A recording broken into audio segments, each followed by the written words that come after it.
think that in the interest of time, we should start. As quality practitioners, we do things on time. Yes. All the time. Yes. And at CPUT, we start on time. VC doesn't even tolerate 1 minute late. So already, I hope you don't report this, that we are running at 15 minutes behind. I know he's going to say that is not the smart CPUT we're trying to create. Colleagues, good morning. It really is a pleasure. It really is a pleasure for us. You know, it's at the CPUT and UNISA, our co-host, to welcome you to CPUT. This beautiful Ranger Bay campus. Almost everybody I spoke to, you know, is raving about this campus. They want to know how we got it right, that we got a campus on the beach. That is just how it is. So really warm welcome. So just the announcements. We made announcements around the Wi-Fi, and we're hoping that our technicians are sorting that out. And then the other announcement is that you should have started in the bathroom, because we never promised to make any announcements about where the bathrooms are. By now you should know where they are. And if you walk out, most likely to your right, you will find the bathrooms there. Then we're using this entire venue. Today we are here, or this session is going to be held here in this auditorium. But we're using the Cape Town Hotel School restaurant, and we're also using other breakaway rooms on the other side of the building. But we'll show you where those are. So my name is Siyanda Makaula. I am the chairperson of the Higher Education Quality Assurance Forum Organizing Committee. And I'm also getting paid to be a director of quality management at CPUT. The first title I don't get paid for it. This is the second time I get paid for it. So we really just want to acknowledge, you know, the presence of CPUT. Unfortunately, our VC is on another campus, and they are busy hosting other VCs from different parts of the continent. And so he couldn't make it, but his full support. Professor Hay-Swemmer is here from the Office of the Vice-Chancellor to welcome you at some point, and also to send his support. Again, the VC from UNISA was unable to make it, but Professor Lalendle, the Executive Director of Institutional Quality Assurance, will give the message of support. So we are co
face of quality in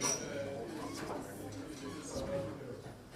We have Ms. Olivia Mokgatle, again, another quality expert. So everything I learned about quality, I learned from that lady over there. So she is my mother when it comes to quality. And then we've got Professor Sonda. Where is he? Professor Sonda. Those of you who know, he was previously at UKZN as a DBC there. So we met when I was at UNISA, and then he left me there, and then I left after him, and then now he tells me he's gone back to UNISA. So I don't know what that says about me. And my boss is here, and she's not listening. So welcome, Prof. Sonda. So you will notice that you are the only male. So we had to get someone to represent us as well. So we will also have Prof. Zaid Wahid. He will be presenting from the United States.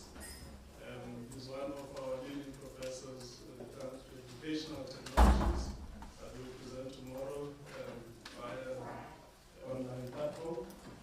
And then, of course, Prof Lalendle is also one of the speakers who will be speaking tomorrow. We must also acknowledge the presence of our key stakeholders. We haven't seen Violet yet, but we invited them. Maybe during the course of this forum here.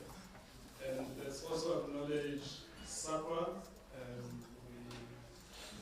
Dr. Makaula is here, but I saw some of the colleagues from SAPA, so we want to acknowledge. And of course, the Council on Higher Education, through Dr. Zawada, who I think she's a long time. But I know some who actually want to join us. We also just want to acknowledge our facilitators. So we've got session facilitators, we've got people that are going to facilitate the table discussions tomorrow, and we also have facilitators for this afternoon when we do the breakaways. We just want to acknowledge them. Somebody was talking to someone outside and saying that, well, you didn't even get consent for us to facilitate. So, well, you consent by agreeing to come here. There's no other consent. Others were saying with short notice, no, we made the first announcement a long time ago, and we were committed to come. That is the consent. There's no other. And of course, our delegates, we've got quality practitioners in the house. We've got academics in the house. I'm going to come to something later on. We've got administrators. We had interest from the registrar. Even our own deputy registrar is here. And that is really, really interesting. And we welcome the fact that, even if you are not a quality practitioner, quality is in your path, therefore you support quality management as well. We also have students. Very important, and one of the sub-themes for today really is about student engagement. And we've got students who are with us. And I must also just acknowledge the Higher Education Quality Assurance Forum organizing committee. I said I'm the chair, and that's all I did, was to sit on the chair. And others were running around. So I really just want to acknowledge both from UNISA and CPUT, the coordinator, where is she? I wanted to, I think you saw them outside the registration. The coordinator is Mrs. Ernestine Hansen. So thank you, colleagues. Colleagues, we've got a total number of 39 institutions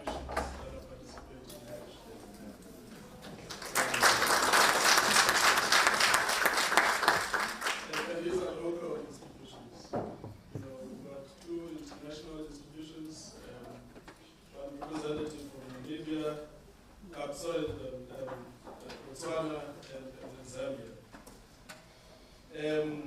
We have 19 public higher education institutions that are here out of the 26. So we must invite others as well. That's a good number. We've got 13 private higher education institutions. That's good. And I think next year probably going to be more private hires.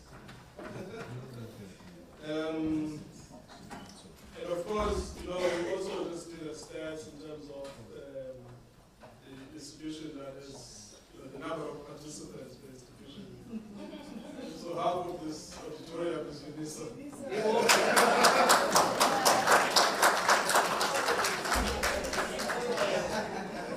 So they know it's really they also show up.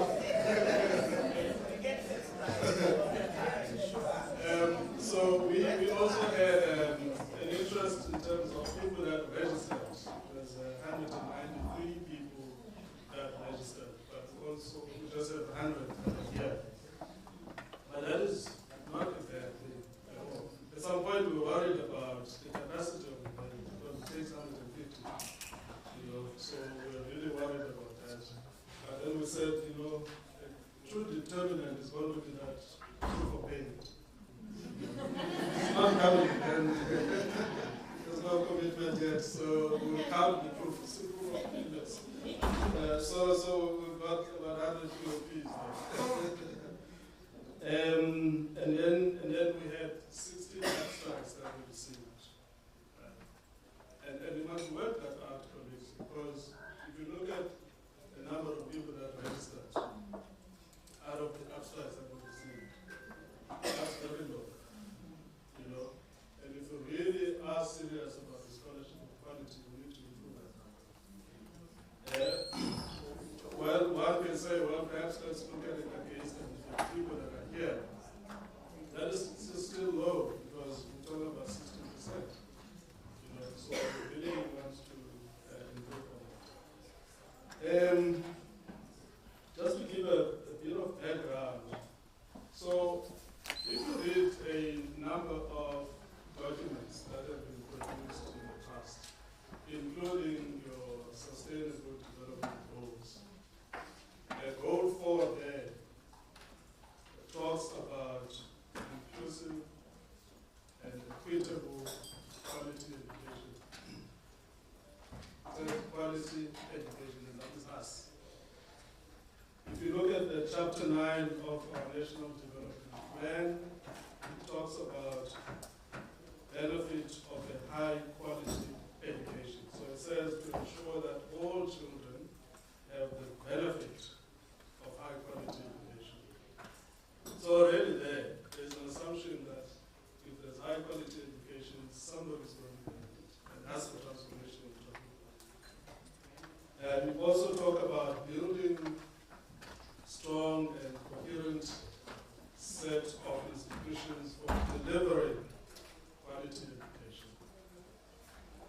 If you look at our Higher Education Act, it says to provide for quality assurance and quality promotion in higher education.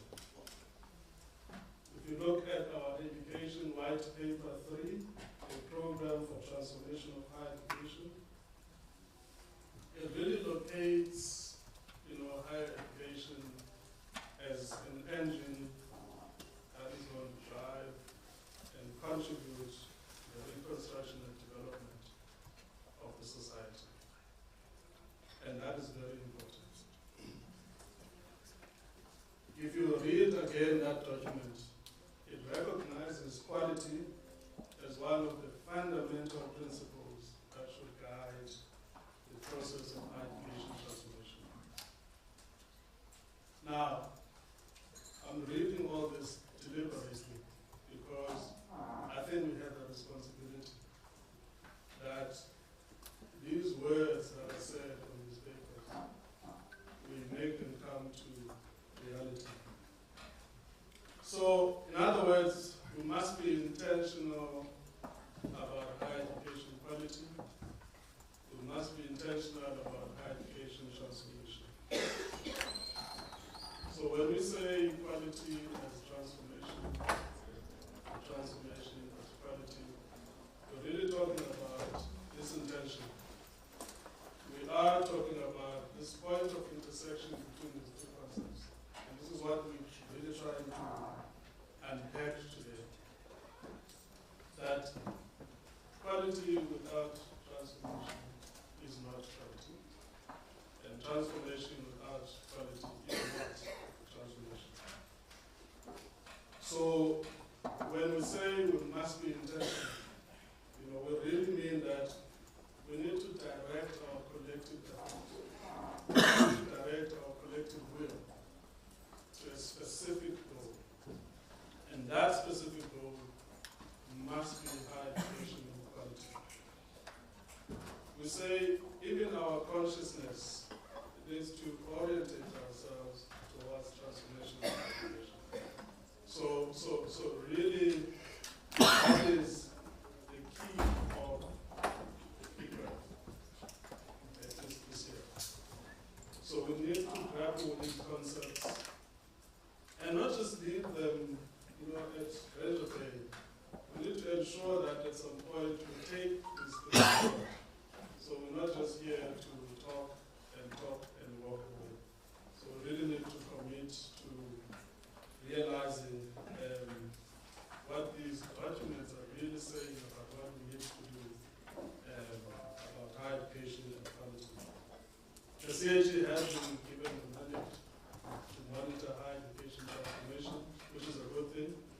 And we need to start having those conversations about what that actually means and how we can actually assist as the community of practice in terms of delivering on the mandate. Both key documents of the CHE, the Quality Assurance Framework, and the HEQAF in its revised form, which is still under construction, really talk about how we actually need to transform the way we do quality, and by extension, transform higher education. So the other theme is about quality assurance and technology in higher education. And this is two-pronged, in the sense that you ask, what does it actually mean to quality assure multimodal ways of learning and teaching? It could be that we developed and designed systems for a binary mode, which is predominantly a contact kind of mode. But we are now facing a situation that says, there are multi ways of delivery, or at least there are multiple ways of provision, and how do we quality assure for that? It is asking us to adopt smart and transformative ways of conducting quality assurance. It's asking us to change the business processes. It's asking us to perhaps even adopt quality assurance technologies that are going to make us do quality differently. The other thing talks about the transformation of leadership, governance, and management of quality assurance. It is really asking what kind of leadership and ways of power are required to transform quality assurance. So somebody is laughing. It is asking that kind of, maybe we're not the right kind of leaders. It is saying, how do we elevate the recognition of the quality assurance function within our own institutions? We've seen this, frustration of this quality function being either undermined or not fully supported, and so on and so forth. And sometimes it's sitting in a corner somewhere. And I really think that the QAF and the capacity development and the awareness exercises, activities that we embarked on, they have elevated quality assurance. Quality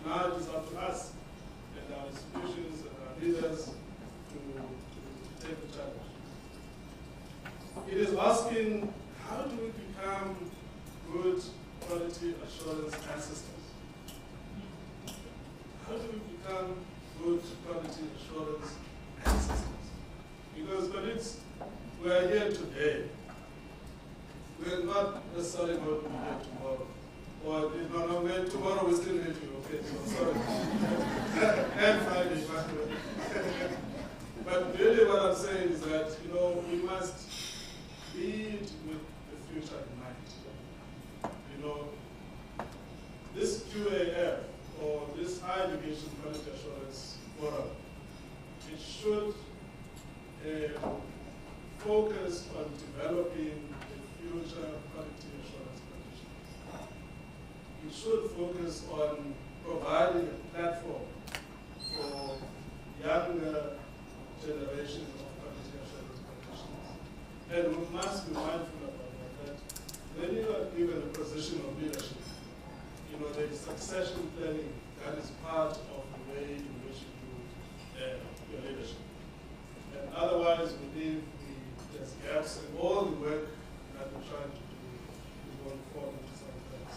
So that is very important. Then the other thing talks about the student engagement and student voices. Now, we're really asking ourselves, how do we engage? How do we ensure we create these platforms for students to engage amongst themselves? How do we engage or ensure students are able to engage with staff, academic staff, support staff?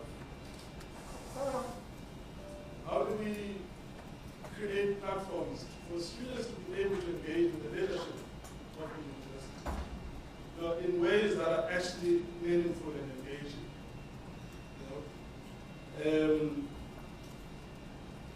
How do we ensure that students can engage in a scholarly kind of manner?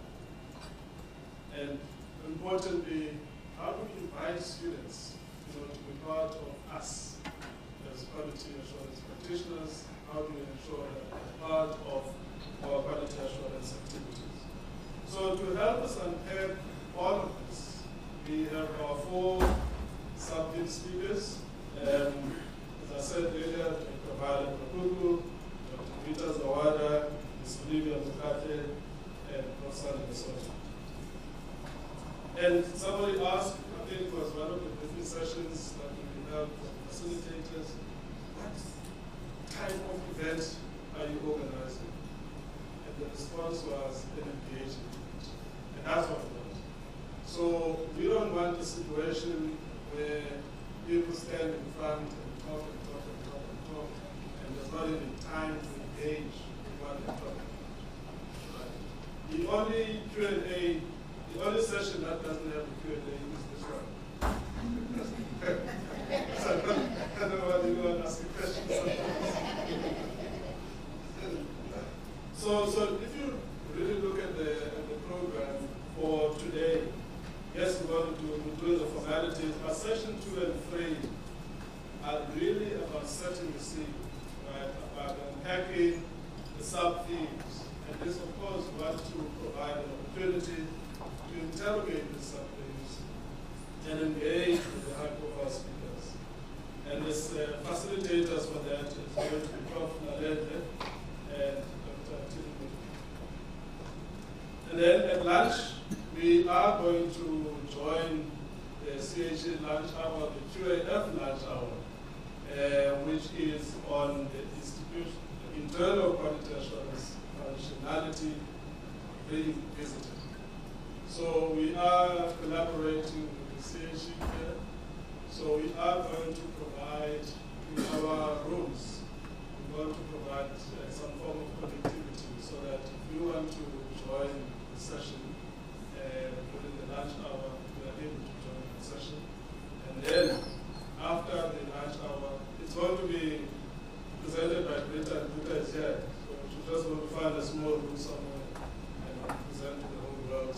But she's here with us, unlike and then in the afternoon, we're going to have session 4.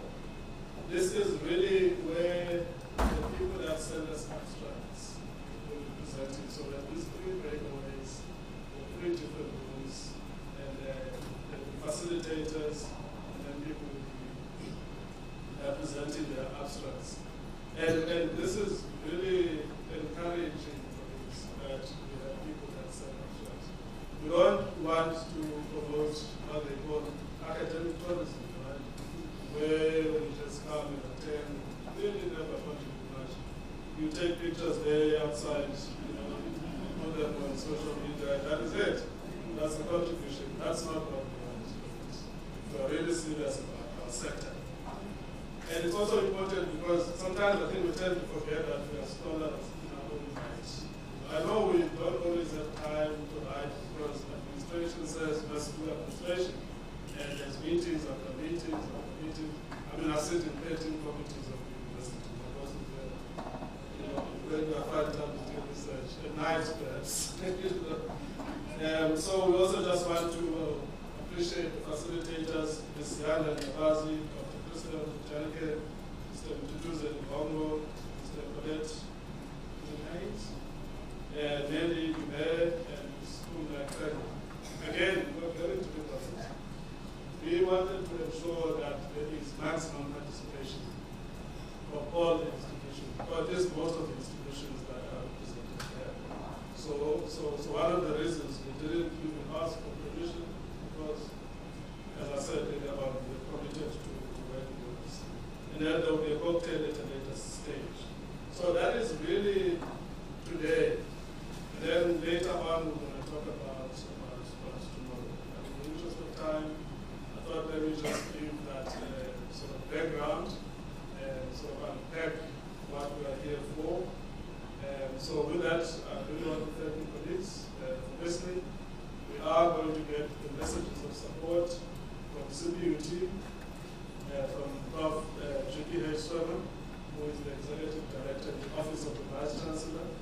And after that, it's going to be Prof Lumkile Lalendle to represent the VC from UNISA. Prof Hay-Swemmer.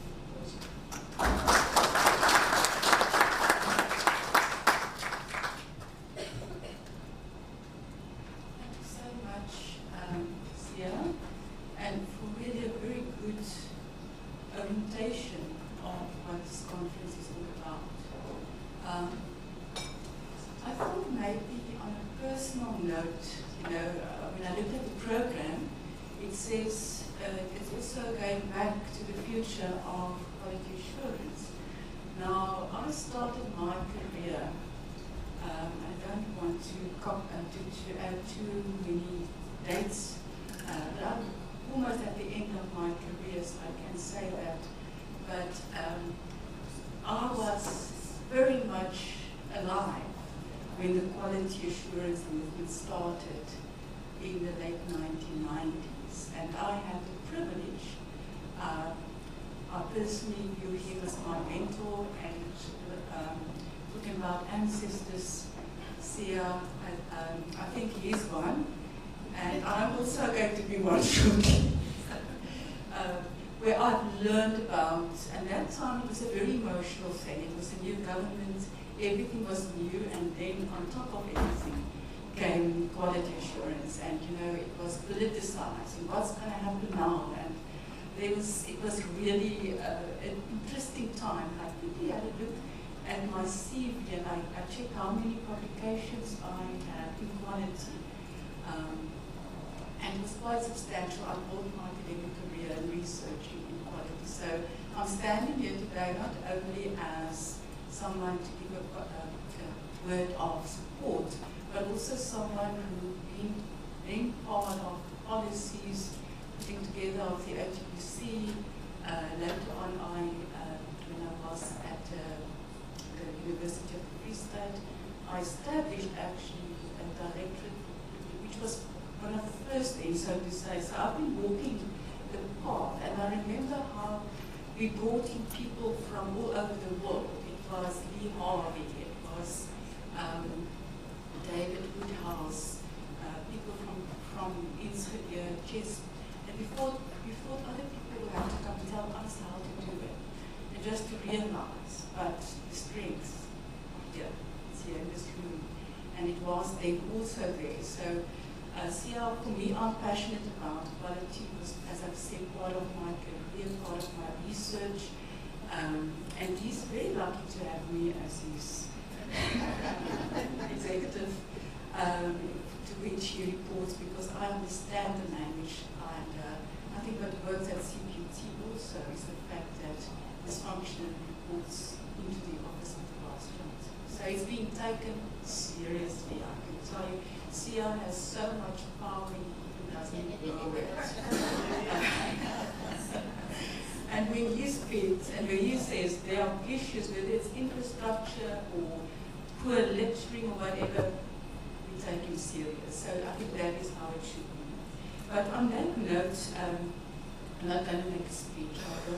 I'm very an introvert, and for me to be on stage is always very nervous. So, but first of all, to all of you, I'm not going to repeat the names, but a very, very warm welcome from CPUT and from the Office of the Vice-Chancellor. I hope that you are going to experience true Western Cape hospitality, and certainly you could not have been at a better place here. If you're lucky, many days when I work here, there are dolphins here swimming, and it's such a special space. No wonder that everyone wants to buy this property and hotels. We said, no, that's not right. But I think as you are coming together as a number of high quality assurance practitioners, I think it's really also an opportune moment to reflect on the remarkable journey of higher education, quality assurance in South Africa. And as I've said, I've walked, some of you maybe not even born then, I don't know. But I remember the first big conference we had was in International Big Quality, I think it was 1998. Were you there?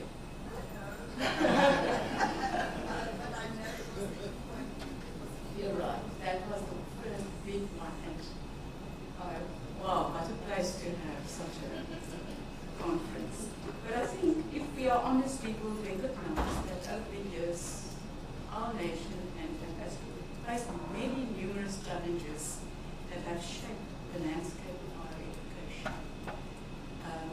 If I see the sea of faces today here, and I think of 50 years ago, just the people in the venue, how we have indeed overcome a lot of societal, our educational issues and barriers, and I'm proud, so proud to see when I see this venue here today. Yeah, it's amazing. So, yet it's through collaborative.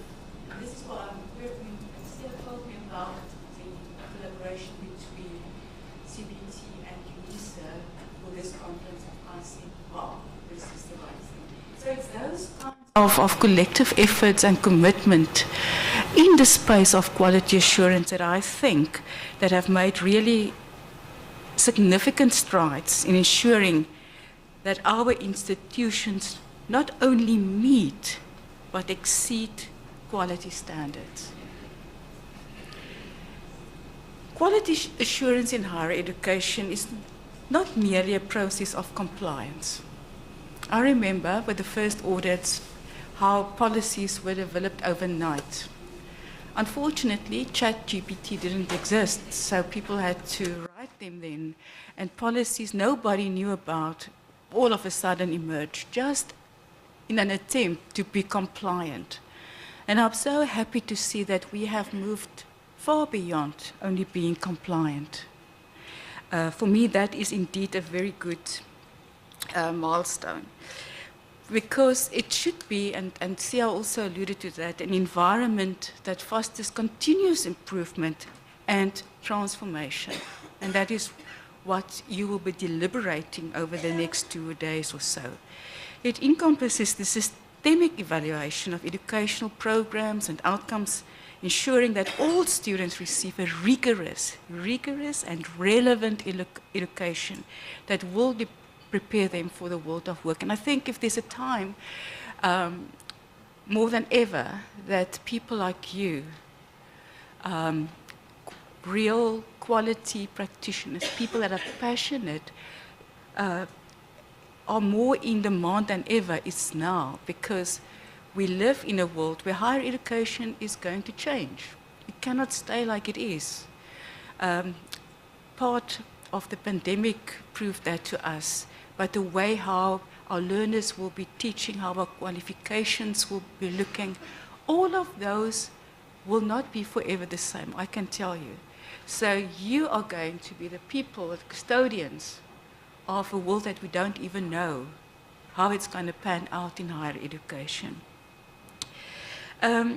So now, looking ahead, I've said something about the past, looking ahead. The focus will be indeed on transformation. And transformation is sometimes a big buzzword, you know, and for many years it was only related to race and politics and whatever, but it's much, much deeper than that. It cuts across everything we do, and I think the different focus areas for your conference exactly say that. And here you have the opportunity to, in a proactive way, deliberate and prioritize the approaches that we need to foster going forward with quality in our country. And hopefully it would be an educational ecosystem where innovation, inclusivity, and student engagement thrive. And I must say I'm very proud of what Sia and his team is doing in terms of bringing our students and make them part of quality assurance. I'm really proud of the team and to see how our students have taken up this and make it their own. So kudos to my team. I must brag a bit. You know, I like to affirm my people and tell them when they do a good job. It requires us, on the one hand, also to embrace the new technologies, to incorporate diverse perspectives. And I hope there will be many diverse perspectives here over the next few days, and harness technology to enrich the learning experience. And I think Prof Fahid will also touch upon that. So, colleagues, as you are going to embark on these vital discussions, I wish this forum the very best in the deliberations. Hopefully that the collective insights that will come from you and your experiences will pave the way for a future where quality enhancement becomes the cornerstone of higher education in South Africa. We have done well, we've done great, but we can. We're never done with quality. There's always something new on the horizons. So together, let us champion a transformative agenda that empowers our institutions and enriches the lives of learners across the nation. And bringing the excellence home, bringing it to South Africa, bringing it to the African continent, of which certainly all of you are proud to be of. With those words, Sia, on behalf of CPUT, on behalf of the Vice-Chancellor, welcome, and do know that we value you as a sector, we value you for the work that you're doing, and keep on doing what you do in your different institutions and in your respective roles. Thank you and welcome.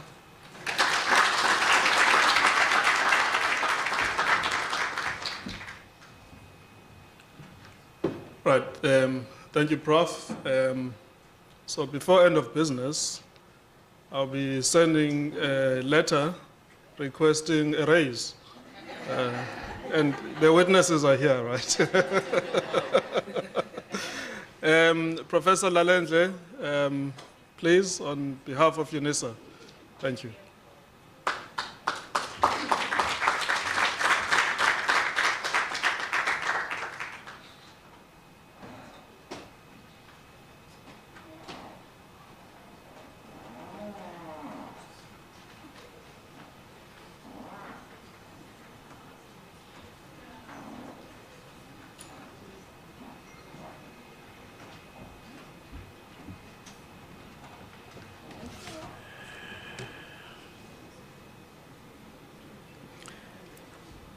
Good morning, colleagues.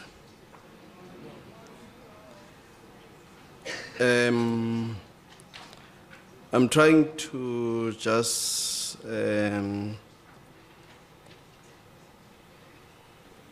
share with you our message of support that's coming from the University of South Africa. My name is Lumkile Lalendle. I work in the quality assurance space. Bear with me, he gave me a lot of minutes to talk and I have a short message. Therefore, I'm trying to kill a bit of that time. But I'm trying to just get into my speech that I have here.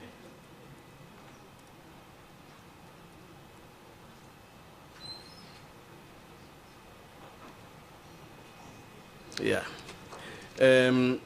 Program Director, let me take this opportunity just to acknowledge those guests that are with us. Professor Swemmer, representing the Vice-Chancellor of CPUT, and Professor Makaula, who's our host, and congratulations. I think this forum brought a new title for him, and we're grateful for that.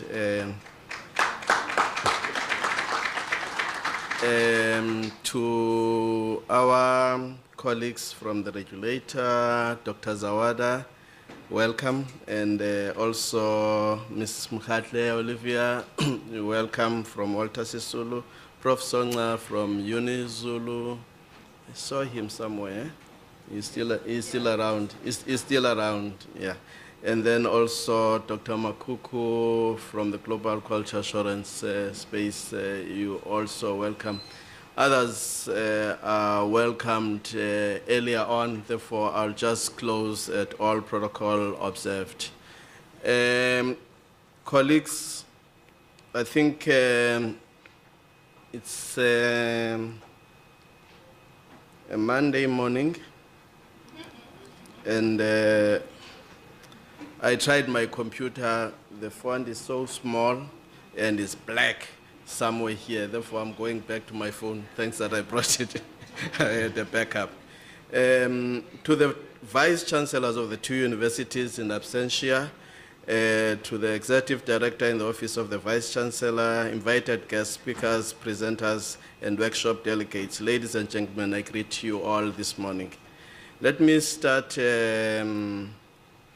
with a quote from Marcus Cicero, who is a poet and a philosopher who was born a long time ago.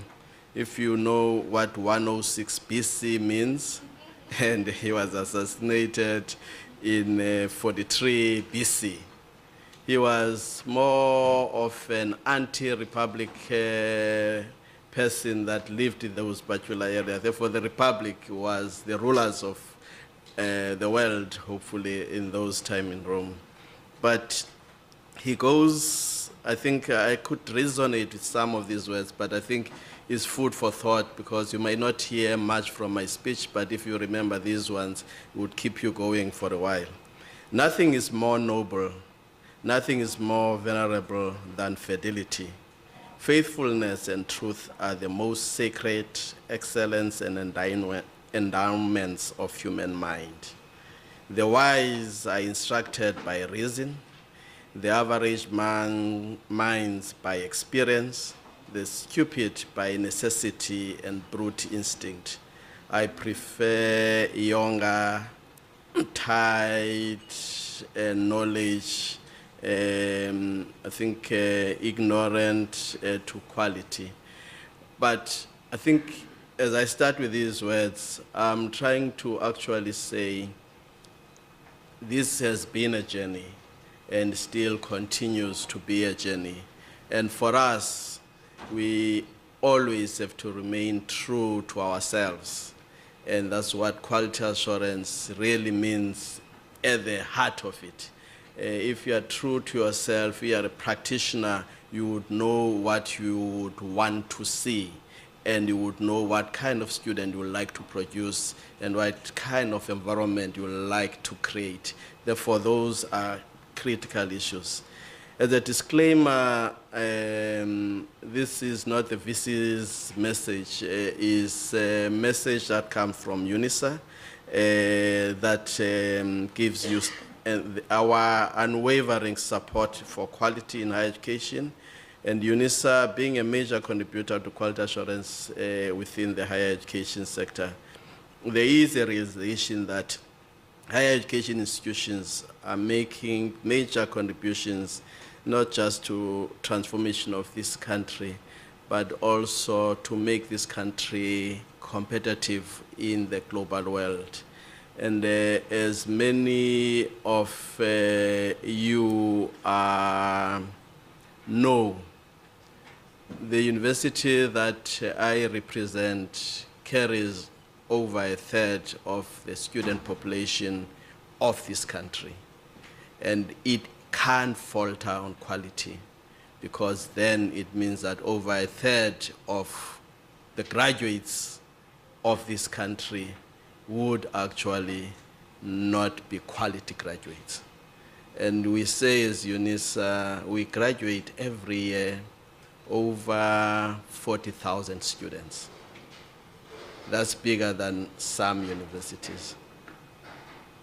Having said so, I think we are committed to the transformation of this country as the University of South Africa, and we know that transformation was intentional after 1994 when the post-apartheid government took the reins, and there's been 30 years thereafter. Therefore, this forum should actually give us an opportunity to reflect on the gains and the losses that actually have made over this period, because we have strived for an integrated and a transformed society in South Africa, and also an education system that is second to none. Having said so, I'm very happy that the post-apartheid government identified 3 steering mechanisms, and quality was one of them. The other one is around planning, which is enrollment. The other one is around finance, if you don't know those issues. But quality has been always at the periphery of the two, because those two, you could see them really happening.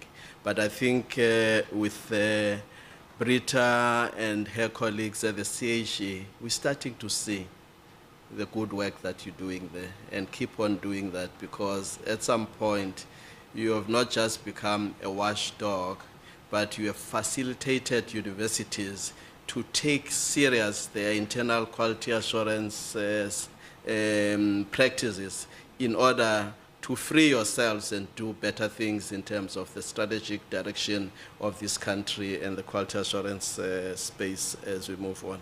Therefore, pass those good words to your CEO. We really recognize the impact that he has made since he has actually arrived there, and we're seeing those things and are welcome in the sector. But I think, colleagues, it's really for me a homecoming point here. I was here in 2011 leading a CHE delegation who was actually responsible for the CPUT first cycle institutional audits. And I felt in love with this campus. Therefore, I've been finding reasons to come back to it. And here am I today. I'm so happy that you made it happen. But what I wanted to really say is that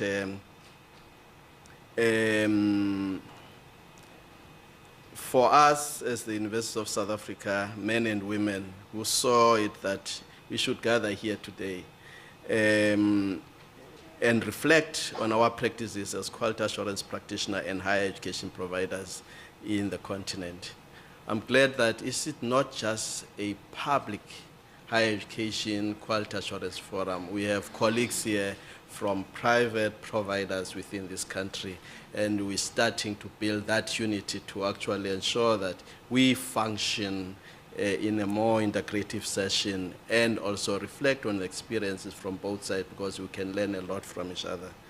Having said so, looking back into the future, there were 3 quality executives that met in Durban at some point, Dr. Zawada, in case you never knew. It was Professor Makaula, Dr. Nene, and I. And we sat reminiscing about the good days that the SAGE used to facilitate capacity building sessions across the country, and it built a good cadre of quality assurers. But those have retired, and we need to create a new breed. Therefore, this is a first step in a long journey of building capacity for the higher education in South Africa. And I think, I'm not sure what I would say, but our new baby has come to fruition, Prof. And it's meant to complement the work of other gallant organizations that ensure that private providers are given space to share their experiences in a conducive environment, governed by Senger's notion of what we call learning organizations. Colleagues, we gather here today to reflect on a journey that SAGE have crafted for the last 25 years, and I want to place it on record that SAGE have outdone itself. We have a formidable quality assurance regime in South Africa, and work hard to recalibrate an unequal system of higher education. In the last 2 years, the SAGE has unveiled the quality assurance framework, an ambitious quality assurance regime which brings more coordination among its facets and system of quality assurance. While this is being socialized across the country, our role is to unite behind this progressive move and support this work while being vigilant and critical on how a part to proxy the gains that we have made. Our system of higher education has matured and still remains uneven in resourcing, quality of esteem in some areas. Equity issues have not been fully resolved but are attended to. Student funding has been a thorn in the flesh in higher education arena. Transformation has progressed at a snail's pace, but major gains have been made in participation rates. More women and black people are now do have access in education in greater numbers. My concern is that government spending is declining, and it's called for innovative ways of extending the education rand. We call it dollar in America and other countries, but in South Africa it's still the rand.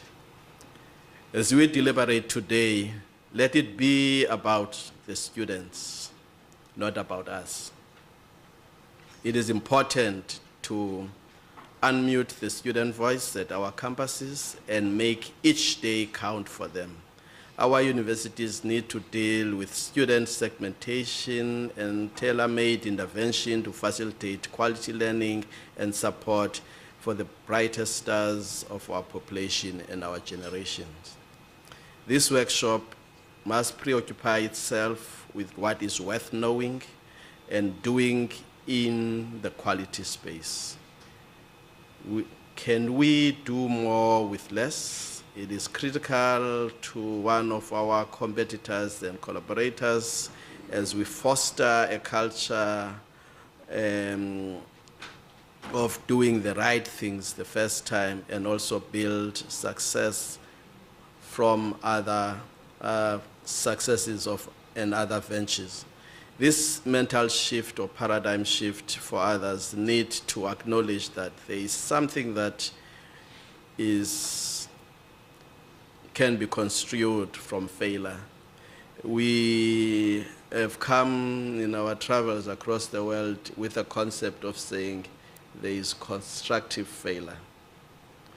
What that means is that any effort that you put into an activity or into a project must not go to waste because it did not see its light of day at that moment.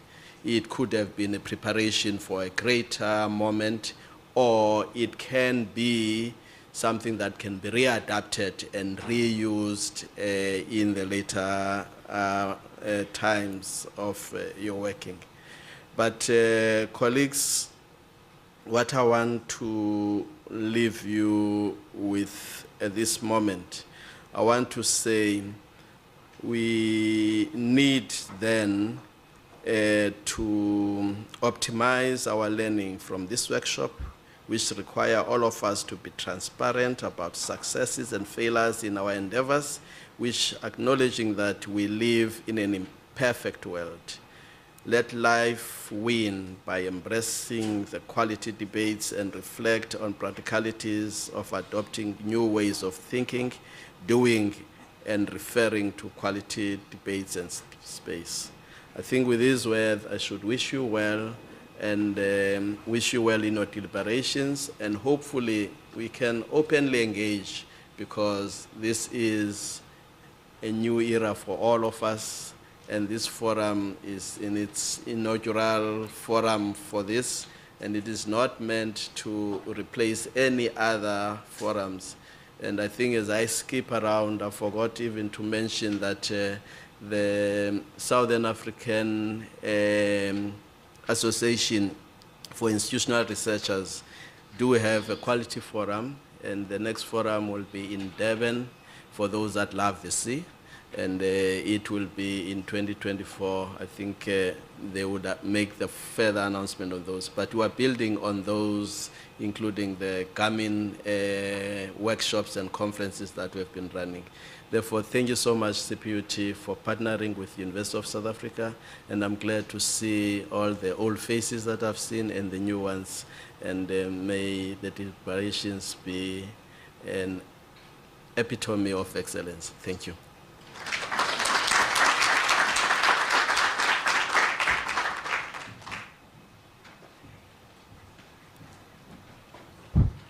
Thanks, Prof Lalendle, for those kind words, and of course, Prof Hay-Swemmer. So I actually met him in 2011 when I started working at the CHE. So he was one of my mentors, and he still is one of my mentors. And I'm glad you mentioned the conversations that we had in Durban.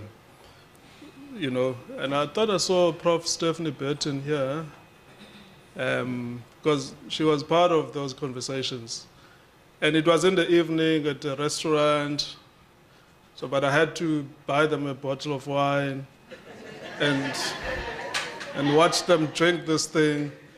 And then suddenly they were more intellectually stimulated, and, you know, ideas came through. Look where we are today. But I'm not suggesting anything about this evening, colleagues. So my facilitation, Prof, has come to an end, and you'll be taking over the next two speakers. And it will be 20 minutes of presentation and 20 minutes of Q&A. So the next ones, Prof, are you ready? He's looking at me. He was thinking I'm going to just proceed with facilitation. So it will be 20 minutes of presentation and 20 minutes of discussions. And over to you, Prof. Thanks.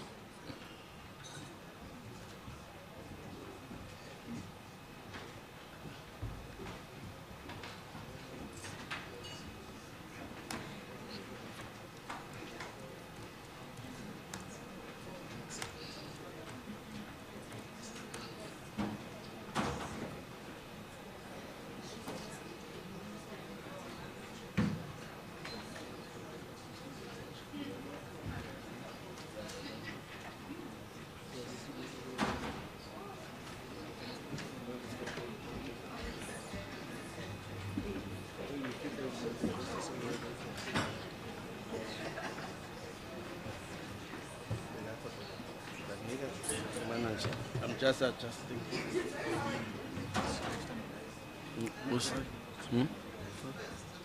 No, I'm just adjusting. Profiles. CP.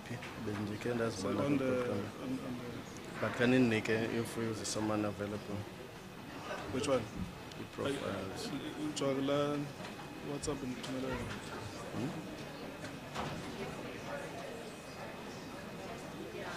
But they should be here. The profile.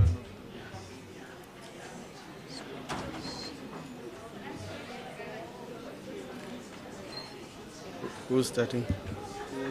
Makuku. Okay. On transformation. Okay. Okay, that's fine. This is long, but Yeah, no, I'll just summarize it. Colleagues, we can take our seats, and thank you so much. No, this thing of co-hosting, I'm not used to. Therefore, I'm trying to adjust to that. At this juncture, we do have our next speaker, who's well known to some of us, but I'm just gonna do a summation of bio. I think I'm not gonna read it. It's available in the program, and it's also, I think, something that you could familiarize yourself. But I'm just gonna talk because these are familiar people. Dr. Violet Makuku is the Global International Quality Assurance Specialist, consultant, and director at the Global Quality Assurance Association. Things that are important for us to mention: she's a UNISA alumni. That's important to mention. And then the other matter, I think to a large extent, she has worked all over the African continent, and she's a regular speaker in quality forums of this nature at a global stage. And we hosted her a few months ago at the University of South Africa as part of an important delegation that looked at the quality function of South Africa.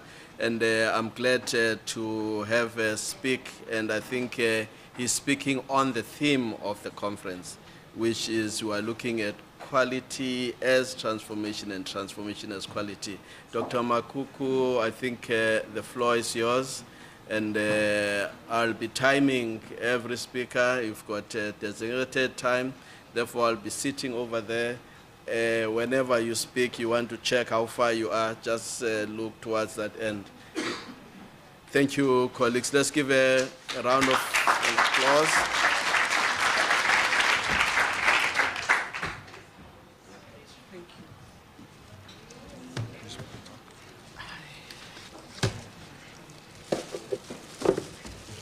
You've got 20 minutes, and I've been asked to time you.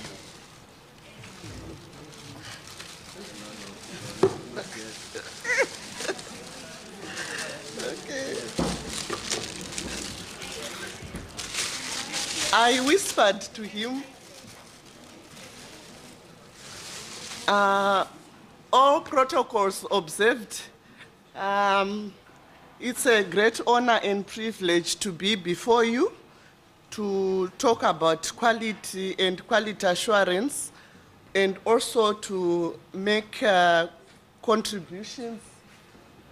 It's not the one I want to project, actually. I want to project, yeah, so I can interchange them. What I want to do is the word one, I don't want it to be seen. I don't want the word one to be seen. But speak from the word. Yes, I will speak from the word, but I can do this for them. Okay, I don't want to waste my time while List is sorting out issues.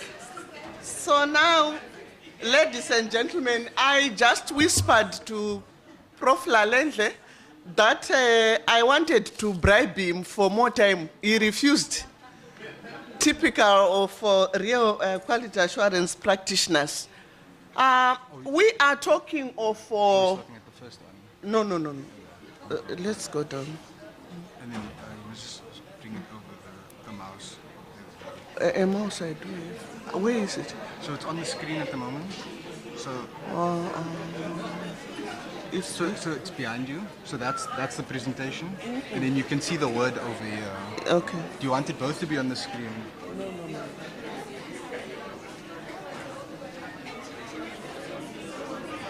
Right. So I'll be scrolling and reading the screen. Okay, thank you, ladies and gentlemen. So now I'm going to concentrate on quality as a transformation. But now I'm going to start with, okay, yeah, good. I'm going to start with two things. First of all, like Prof Lalendle said, I did my PhD in UNISA. It was a PhD in quality assurance in university education. So when I went there, they said, so this quality assurance thing, we may not get a supervisor for you, but we made a deal. And I said, so I will supervise the content and you supervise me for the methodology and what have you. So my promoter in the end ended up saying, I now got it. I'm also now a quality assurance person. Ladies and gentlemen, South Africa, I want to acknowledge, has come a long way, and definitely you have just been walking the talk. I always quote two examples of SAQA, its quality assurance. I quote examples of how you have been able to harmonize South African higher education. And this makes life easier in terms of quality assurance and so on. But the transformation should continue to move on. I'm very fortunate to have been associated with South Africa and many of your institutions to know more about what you are doing and carrying it also to the world. Now, the way I'm going to do it is I want to look at quality as transformation from one point. Hey, it's running. Okay. The first point is that we need to acknowledge that in this august house, we have people who have just come into the quality assurance space to work in institutions, and they want to know more. We have people who have been there, who know a lot. And so I always talk of, let's make sure we have some common ground and understanding. But one of the major concerns which I normally raise is the understanding of quality assurance itself, the understanding of quality in higher education. Do you know that there are certain people who think accreditation has nothing to do with quality? I'm telling you what I know because I don't do anything without research. Because at the center of quality assurance and whatever we do is research, situational verification, what have you. They don't think accreditation is part of quality assurance. Some think accreditation is much bigger than quality assurance. Am I right? Yes. Thank you. So now, let's do this. Quality assurance in higher and tertiary education is the mother. There are people who think academic planning and this is also bigger than quality assurance. How in West Africa they label these directorates academic planning and quality assurance. I've been correcting it, and now I think it's moving. How can a child breastfeed the mother?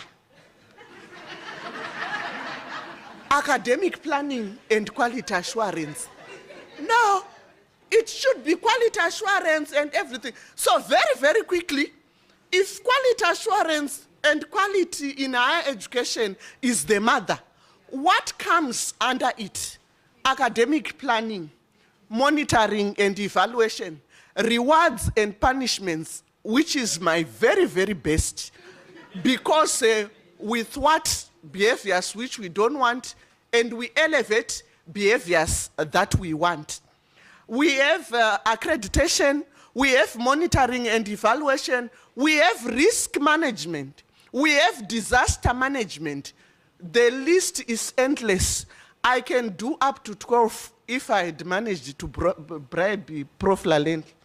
So in the interest of time, we are now getting into the subject of transformation, quality as transformation, which I've been tasked to do.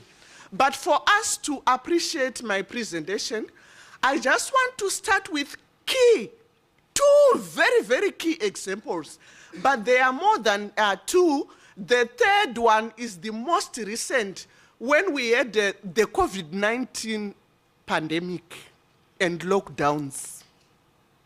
During that period, I remember scouting throughout the continent to look for those institutions which had now changed, which had opened their doors, because I went along with the slogan, leave the university doors open. And then I got one, Valley View University in Ghana. Within 2 weeks of the lockdowns, they were up and running online. How did they manage it? They are an agile institution. They had a vision already. And they are very, very adaptive and adoptive. These are part of quality culture traits, which if we do not have, we will perish. That time I ran with shape up or sheep out, as if I was a prophet. Those who didn't shape up, they closed. The institutions are no more since COVID, because they were waiting for the appropriate moment to continue with the face-to-face, which was not to come soon. And students moved to those institutions which quickly opened up. This is the latest example. Now let me go back to the issue of Nokia. How many of us know about the Nokia phone? Let's put up our hands, because we have the Gen Zs and so on, maybe. Thank you. More than 80%. How many know Kodak? Up. So, Prof Makaula, who said that we are ancestors, we are real ancestors, because if you know Kodak, it means you were born then. Okay, so now Nokia collapsed. It collapsed just because they were resistant to change. Samsung and others adopted Android when it came. They resisted because they had other services which they were offering, which they thought if they were to come on to adopt Android, their things would not move. But that was a miscalculation. Research. At the center of everything should be research. Our decisions should be informed by data. Our decisions should be informed by facts and evidence. There's a hand up, that's why I'm.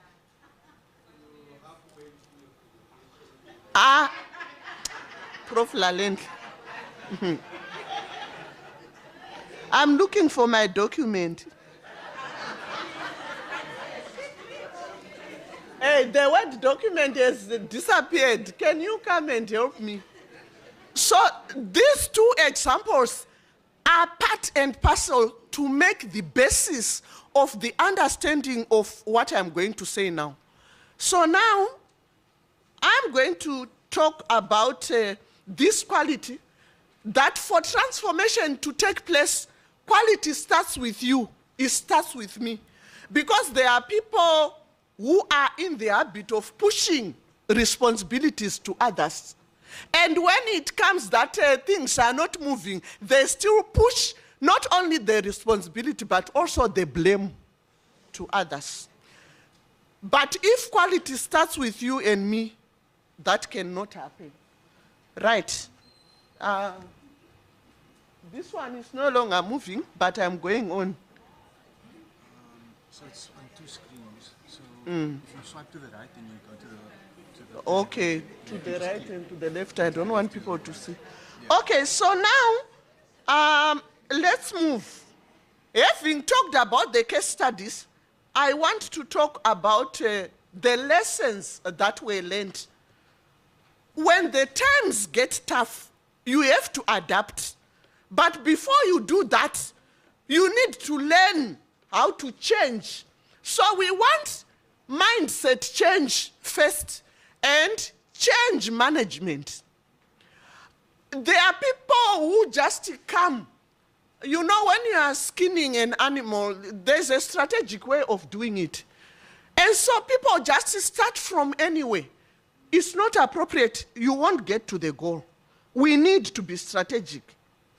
There was lack of innovation and understanding, because if Nokia had understood what was to come, it could have been better. Institutional and quality assurance leaders should establish clear cultural values and lead by example. A quality culture based on communication can solve some of these problems.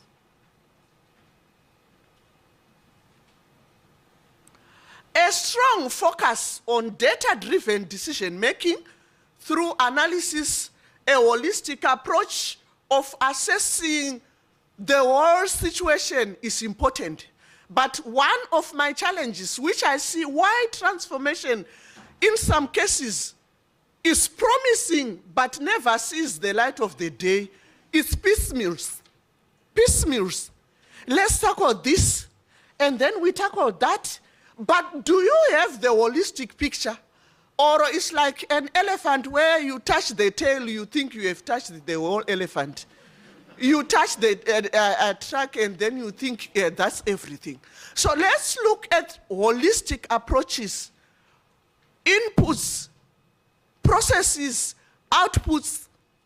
We monitor and evaluate them at every stage, and we know that we are able to move. Whatever he has told me is not happening. Another aspect is to ensure work alignment and to ensure teamwork. I always say collaboration, cooperation, we win. What are the other 2 C's which are for failure? Which 2 C's? I was asked to interact with you. You are not interacting with me. What are the 2 C's? So I said competition and collaboration. But on this side, competition and conflict. Yes, within there, it's a problem. You find that there are constant conflicts and frictions, which also just compromise everything else. As we move on, we also want to look at, I'll show them at the end, whatever I was saying, because I'll share with them. Let me go ahead, they are taking my time. Okay, let me just move this one so it's on that screen. Okay. So, the next case study is that of Kodak, which I've talked about. Kodak has been offering many other portfolios, and they didn't want to lose them. So they kept on holding to these negatives and what have you. You remember that you could get negatives. But when digital cameras came, they also had a digital camera, but still didn't want to move. Others say, why should I get this when I have all my photos on the digital camera and so on? So they closed. What are the lessons from Kodak? Having an enterprise mindset that is open to change. We can't be Republicans. We can't be conservatives. We need to change. When change calls for, we need to ride. We can't stop a change whose time has come. So it's that transformation which is your response to change. The change can be around us. Or the change should also be from within us. And it should be by us. So if we don't want to change, and if we are not responsive, that is shaping up to the environment, then what will become of us? We perish. I talked about thinking holistically already, being able to adapt and design something new. Is it programs? Is it what? All that can help us. Now, we have certain quality indicators which we need to see to their transformation. Because when we now come into our space, it's more than just open change, open what? We need to be responsive to the socio-economic challenges. That's how we become relevant. I hear a lot of institutions saying, industry is not supporting us, they don't want to take our ideas. Which new ideas? Do they solve their problems? So you need to do something which is relevant. I haven't seen anybody who doesn't want to be associated with something which is relevant. But these quality indicators, some of them which I will list, we need to continuously track them and transform them so that they continue to be relevant. Once they are no longer relevant, they become obsolete. Once they are obsolete, they are gone. High completion rates and low attrition rates, programs that are sought after, highly qualified, experienced, and knowledgeable staff, enrollment of deserving students, quick and informed decisions. I should have shown, I'll show you. Yes, I'm told it's my time up. But we have the socio-economic challenges. Thank you, I'll call you. Which we need to respond to and transform towards answering them. We have technology. We have the ever-changing customer expectation. We need a positive attitude and do things differently. We use rewards and punishments, like what I've said, to also propel transformation. Education and awareness, constant of it, we leave out students normally. Am I right? Please say yes. Yes. Because I could give you evidence, but he's here. So now, when we leave students, who are the current Gen Zs, 1, who are the beneficiaries, 2, who are the exposed through the way we teach them, the exposed through the way we send them for internship, the exposed through the way they are alumni who are working in the industry. We need to follow all of them. Once they come from internship, I remember one year, I was the first quality assurance director in that university. The Vice-Chancellor said, this one is crazy. I said, yes. You know what? Students came from internship. I wanted transformation there and then at whatever cost. When they came from internship, they were in this meat and what, but agriculture. They said, Doc, we saw this thing. They were saying without it, we are not marketable. And I said to the VC, so you want your graduates not to be marketable? Let's make sure it passes through Senate quickly. And because they are left with 1 year, let's push it into one of the semesters. They graduated with that food safety something. They did.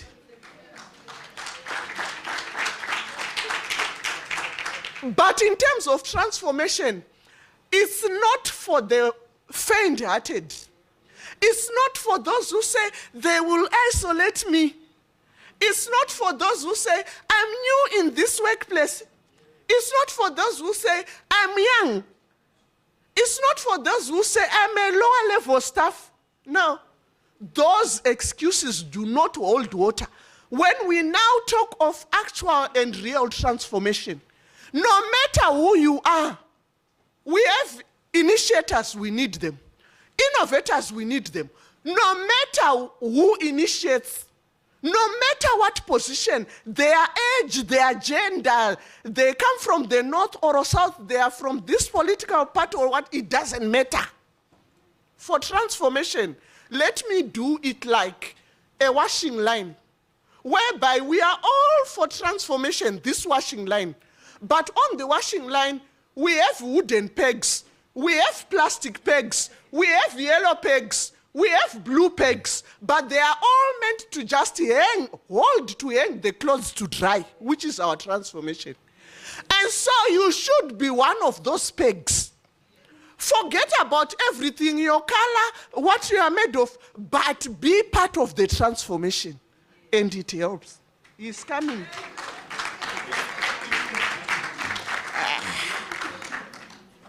Yeah.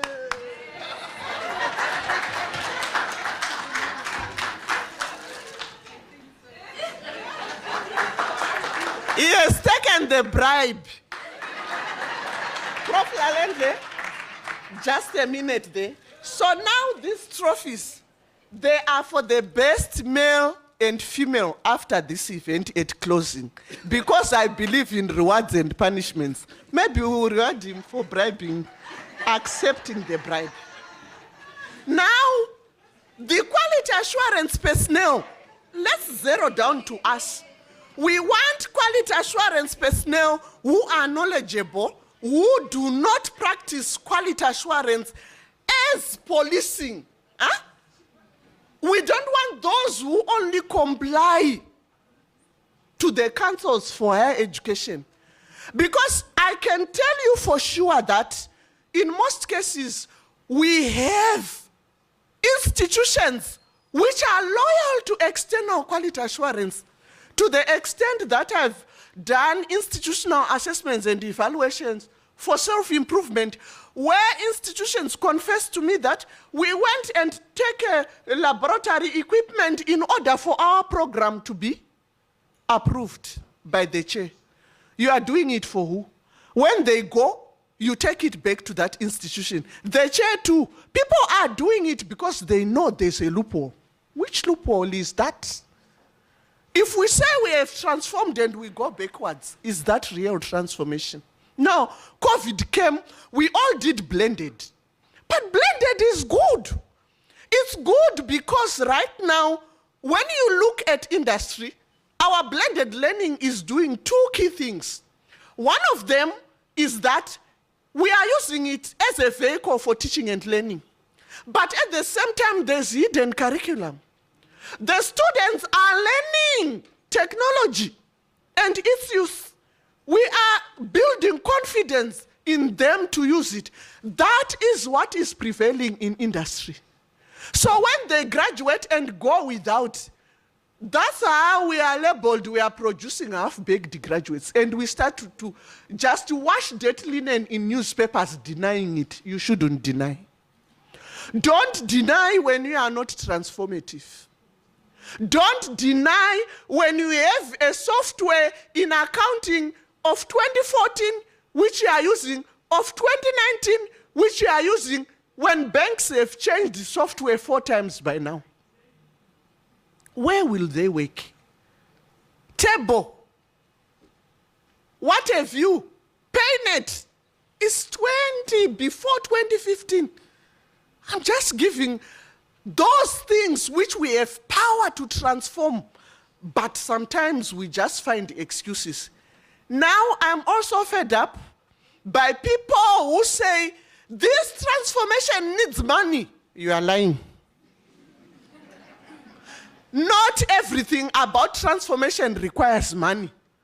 Some of it just needs mindset change, changing the way we normally do things, changing our attitude. 3, and we are done. Even the money will come, because the moment you change the way you are doing things and now fit what is needed by industry, you are done. Do we have a Durban University of Technology here? Anyone? Ah, do you know me?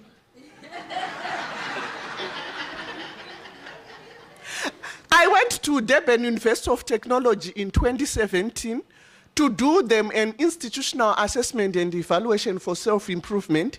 I have to talk about this example because it's a real life example of transformation.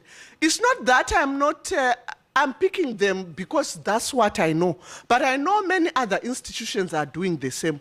But for the benefit of many, Durban University of Technology works with the Tongaat sugar production, but it didn't start that way. They started by looking at what Tongaat sugar production needed. And then they did researches which they initially voluntarily took to Tongaat sugar production. Now the benefits are uncountable. They transformed Durban University of Technology to have this mutual relationship of what is needed by Tongaat sugar production. Tongaat has got plant and equipment, sugar production, agriculture, communities where people stay, therefore clinics and hospitals and what have you. Durban University of Technology has responded to that. By having programs which are aligned to what is needed, and so they got labs, they got what? Right, now he's coming for sure.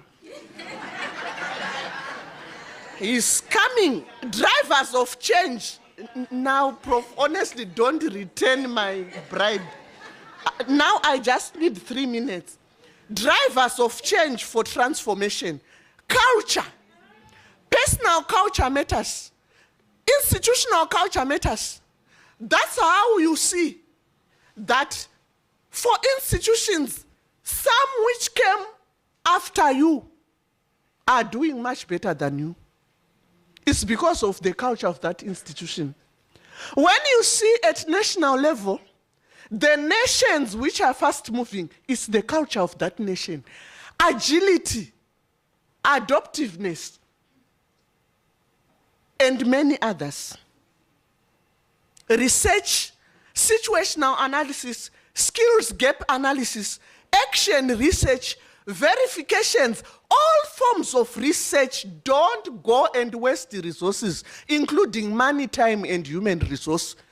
Just saying we should do this, but the recipients are there. Why are you not asking them? It's important. Why do we leave the research component? And when we do it, people are complaining. We didn't say we want more washrooms. Did you ever see us queuing for washrooms? We want internet, more bandwidth. Let's check. Hard boardroom talks and speaking truth to power through acknowledging real gaps and issues. This is the problem with us black people, including me, but I'm no longer one of you. We need to talk the truth. And then things do move. They will hate me, they will isolate me. Implementation and implementation, action, action, and more action. Being conscious of what is available, watching news and reading. Huh? Do you know the key documents I want to leave you with? Prof Lalendle is finally here. I want to leave you with 4 documents. You need to read, people. Watching news is not a waste of time. He has returned my bribe. So, there's the Continental Education Strategy for Africa. There's also Agenda 2063, the Africa we want. There's also the TVET Strategy for Africa. There's also STISA. STISA has to do with STEM. I will give them to the coordinators. Hey, I can. Let's say thank you. You'll have another Yes. round of engagement. So now, let me say thank you, like he said.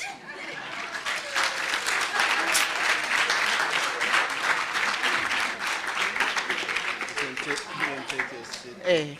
Next time, we will make sure that they give us lunch time to continue. Thank you, Prof.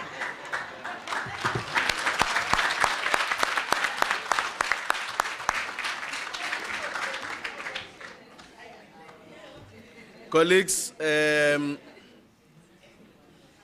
know that you all wanted to hear some more, and this is the time to engage with Dr. Makuku for the next 10 minutes in order for you to really engage with some aspects of her presentation. Therefore, at this moment, I open the floor for those that want to engage. If you don't engage, then I'll move to the next speaker. I don't see hands going once, twice. Oh, Prof. Prof Makaula, you're messing up my time, eh? I thought I've regained. Go ahead. Dr. Makuku, thank you so much for your presentation. I'm just interested in the punishment aspect of quality, because, you know, it's almost like you want to push people away from quality if you punish it. So I'm just wondering whether there isn't space for those that are not doing what they're supposed to do to be capacitated instead of being punished.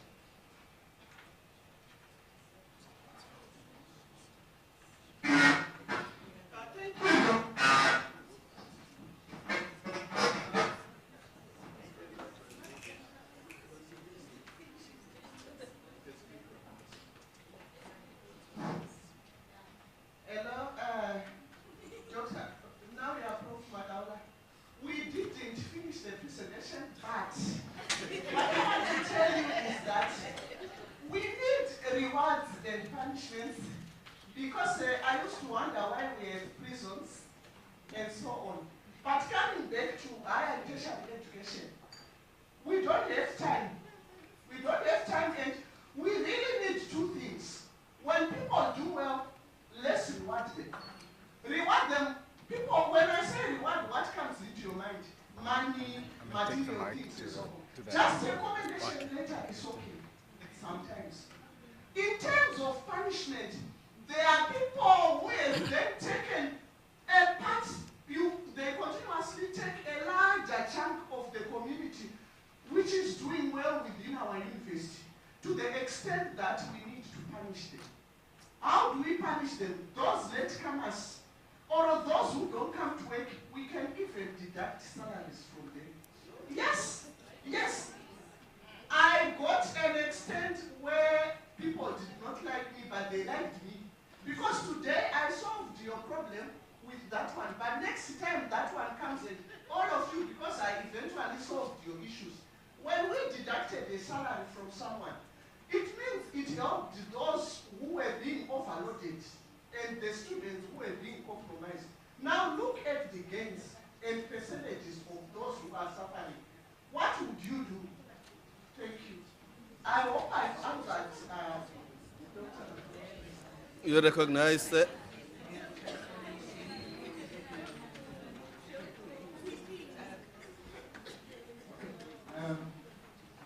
Dr. Makuku, this is not a question, it's just a comment for me. Just one moment. The gentleman that spoke before you, because I knew him and knew who came from, if you can introduce it for the benefit of others that are next to you. Okay. Introduce yourself, sorry. My name is Britta from UJ. Thank you. It's just a comment to you, but I was just worried about the salary deduction. I shouldn't say that. But I follow you on LinkedIn, and I really like your contribution. excuse me, I just love your vibe as a quality practitioner, and I think it really inspires all of us because, one, because of how we are perceived, we're sitting in our little corners, and when people don't like us or think that we're coming to police them, then we go back to our little corners. And what you've done through your presentation, you've just brought back an aspect of activism in the work that we do, and I appreciate that. Thank you.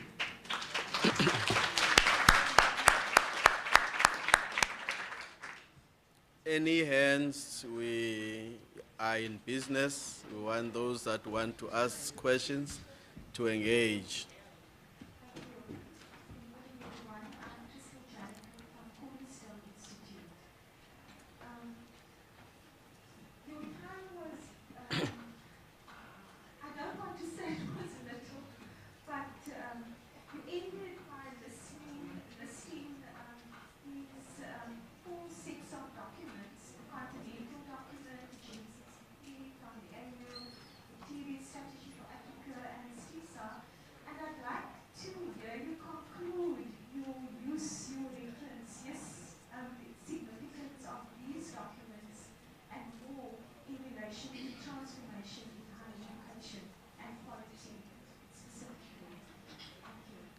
Thank you.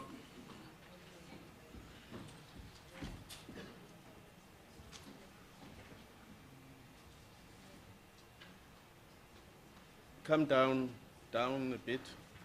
You can stand there if you want to, or come here. If I come here, it starts, so I won't start. Okay, thank you very much.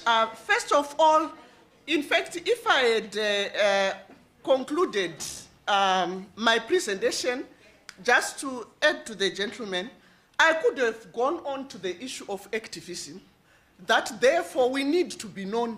You get into institutions, you ask, where is your quality assurance office? They say, quality assurance? No, we don't have, I don't know that. Who is your quality assurance director? They don't know. If students and staff, even support staff, don't know of your existence, they don't know your office, don't cry foul. Start doing a lot of free things. Waste bins, which are labeled, quality starts with you, what have you. Can't you get the waste bins and place them everywhere? Can't you get stickers? Your presence should be felt everywhere. That's the other problem. Prof and Dr. Makaula talked about this demeaning. The demeaning comes also because we are not taking center stage. You know, there's a time like you plant a seed down 20 centimeters, 10 centimeters, but it comes. When it comes, it becomes a big tree. Can you imagine that and go and do it? Number two, in terms of the documents, can we add the SDGs? Right now, there's no time. I normally ask people, how many SDGs do you know? Which one? Some don't even know SDG 4 and what it says. Unfortunately. So now, if we say SDG,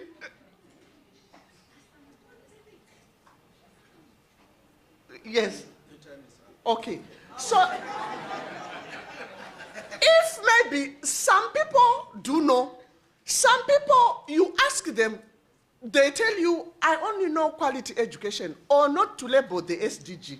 But now, let's see, SDGs, each and every, in terms of quality assurance now, we make sure the programs that we are designing are aligned to the SDGs, including SDG 4.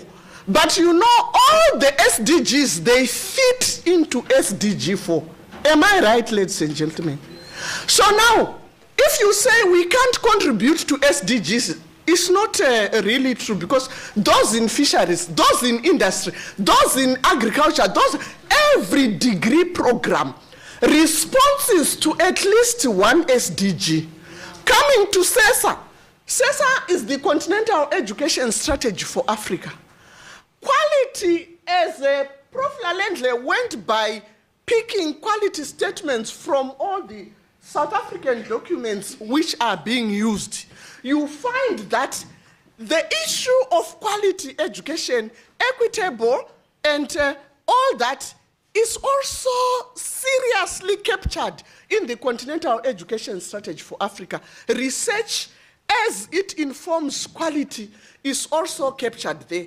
Then STISA is about STEM education, but STEM education, which is interdisciplinary and multidisciplinary, holding on the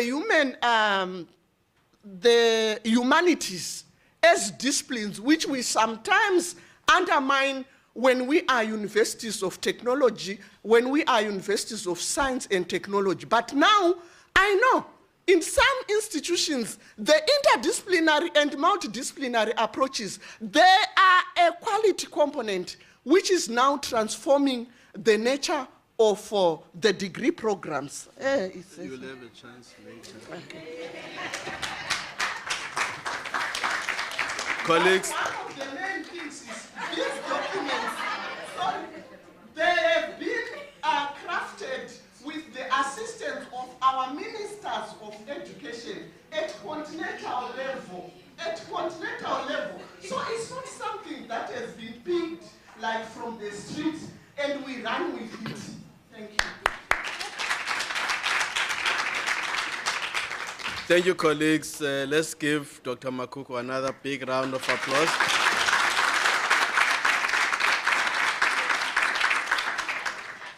I guess if you look at your programs, you will still have an opportunity to engage with her tomorrow.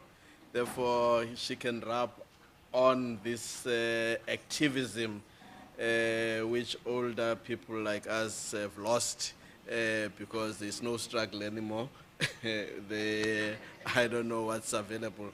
But at this juncture, I think it gives me great pleasure to speak of, to introduce a friend and a colleague of ours who was at the University of South Africa for a long time in academia, having taken a number of leadership positions. She has a heart for quality. When I arrived there at UNISA, he was driving the issues around quality assurance for the university at the institutional level. And now she's a colleague at the CESHI. She's no stranger to the Western Cape. She started her junior degree at Stellenbosch University. And I think you can feel the vibe of the sea and the grapes and everything. And then, she's currently at the Council on Higher Education and responsible as the Director for Institutional Audits and also now coordinating, I think, the QAF, am I right? And multi-talented, multi-skilled human being that I've known. Therefore, at this juncture, let's listen to her. And I think just for your comfort, we started a bit late, therefore we're running late with the program, and I'm trying to run it so that I can recover a bit of time. That's the strict instruction that I've been given. But also your tea time might be a little bit shorter, therefore drink faster. But I think by tea time, we would have regained most of our time. Over to you, Doc.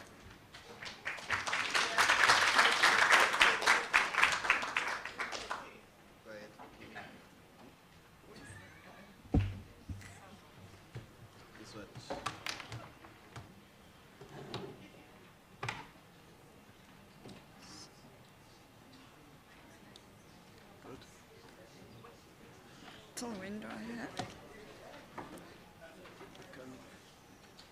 Where's that guy? Oh, there it goes.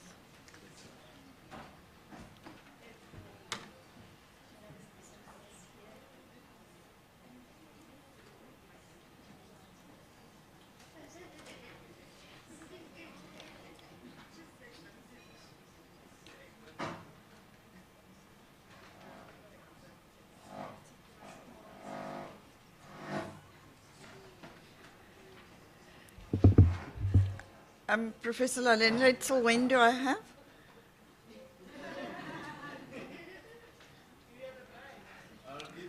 I don't do bribes. You have 20 minutes for your presentation, 20 minutes for interaction. Therefore, if you want to go to 30, you can go to 30. Yeah. Good morning, everyone. Tough act to follow, but I'll try my best. No, we need to be true to ourselves. I can't go there. So I'm going to rush a little bit, and I'm sure when Siyanda gave me the title, he did not expect me to go where I'm going, but I hope he'll forgive me. So my first question to you is going to be, what is technology? To just briefly look at the technology value chain, and I'm deliberately putting it in inverted commas.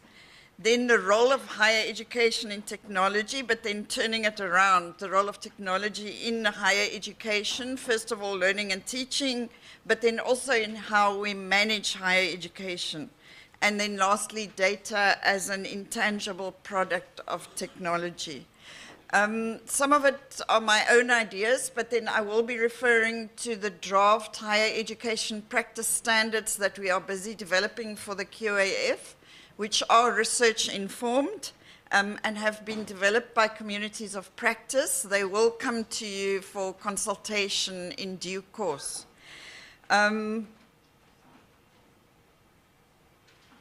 I don't know if you remember the game we used to play when we were children, where somebody had to think of something and then you had to guess what they were thinking, and you had to, the first question was always, is it animal, vegetable, or mineral?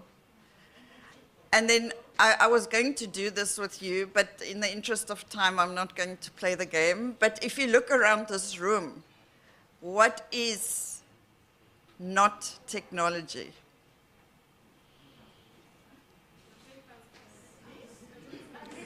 The what? The paper. The paper is technology. The pen is technology.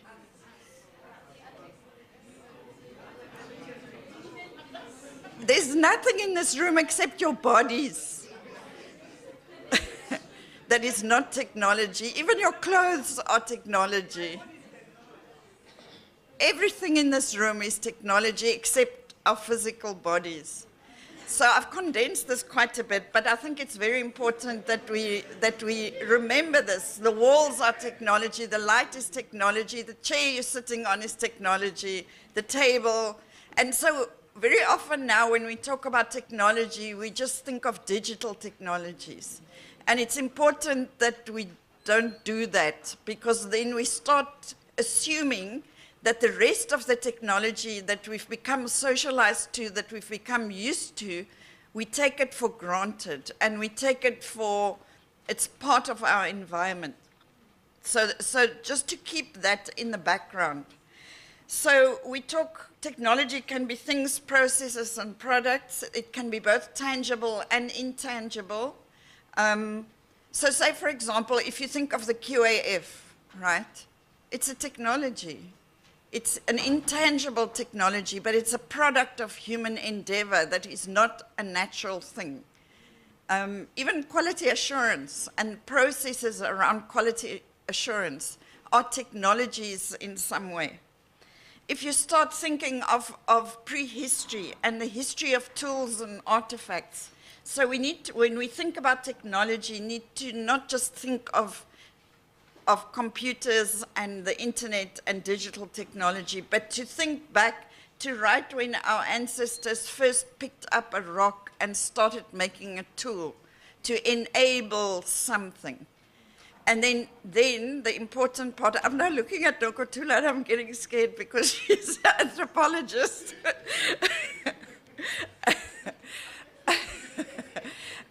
and then how that technology had to get transferred from one generation to the next. And because the second generation didn't have to start from scratch, they learned something, it went quicker, and they could take it a step further. And so this technology ball kept getting bigger and bigger and rolling faster and faster until we have shaped our environment to where we are today, that you sit in this room and literally only our physical bodies and maybe the water, but even the water in those bottles might not even be completely natural because they went through a technological process to get it in the bottle. And it's actually a bit scary, actually. So we can think of any domain. And I was going to do like a little game with you to think of a domain, and then we try and think if it involves technologies or not. And I've talked a little bit about the time frames, how it's really just escalated and gone faster and faster. So I have these definitions from an expert, because I'm not an expert in technology, I'm more in the quality assurance side. But it's really a means to an end, and it adds value to that end. And it can be, as I said, tools, devices, systems, methods, procedures, even intangible things like documents. Those documents Dr. Makuku mentioned. It's about knowledge, but also about discovery, how to discover new ways of doing. And then at technology are these subset of objects and knowledge, but then very importantly, it's also a world view. And that is important for us to remember, that a technological mindset is a kind of a world view.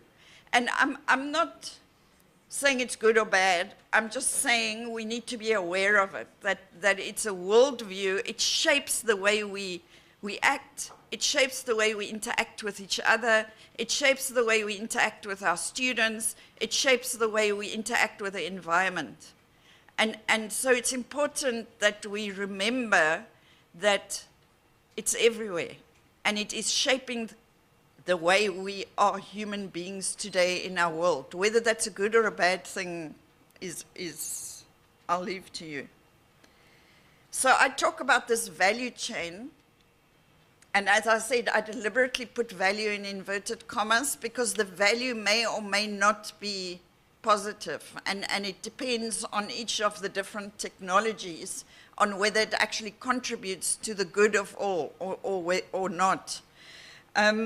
So there's usually a trigger, which is either a problem to be solved, and then it gets solved by technology, or there is somebody who has a creative spark, and maybe it's both of those things together.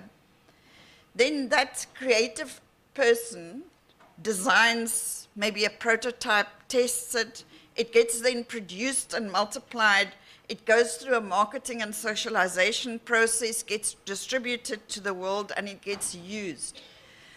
But what's important is that when it gets used, that we are aware of where it comes from and what path it's followed. Because if we just become sort of passive users, not being aware of where it came from, who produced it, who marketed it and socialized it, we can just become very passive receivers almost of technology. And especially for us in Africa, it's very important that we are aware of where technologies come from, what they were designed for originally, and not just to adopt them without thinking whether they are actually the right thing for us. The impact can be good or bad, but the main thing is, as human beings, do we retain that mastery over it? And I think in the time of AI, for example, it's a very relevant question, robots and so on. And you know, there's all the science fiction movies that we saw as children, which has actually become true now. Do we retain that control or mastery over the technology? But then technology becomes obsolete. Dr. Makuku mentioned, for example, Nokia phones. What happens to that obsolete technology? I have this vision of these mountains of old Nokia phones, which are no longer used and which are sitting and polluting the environment, right? And that's just, I'm just linking the example to what was said earlier. Any of those things you can think of, how do we then dispose of that technology?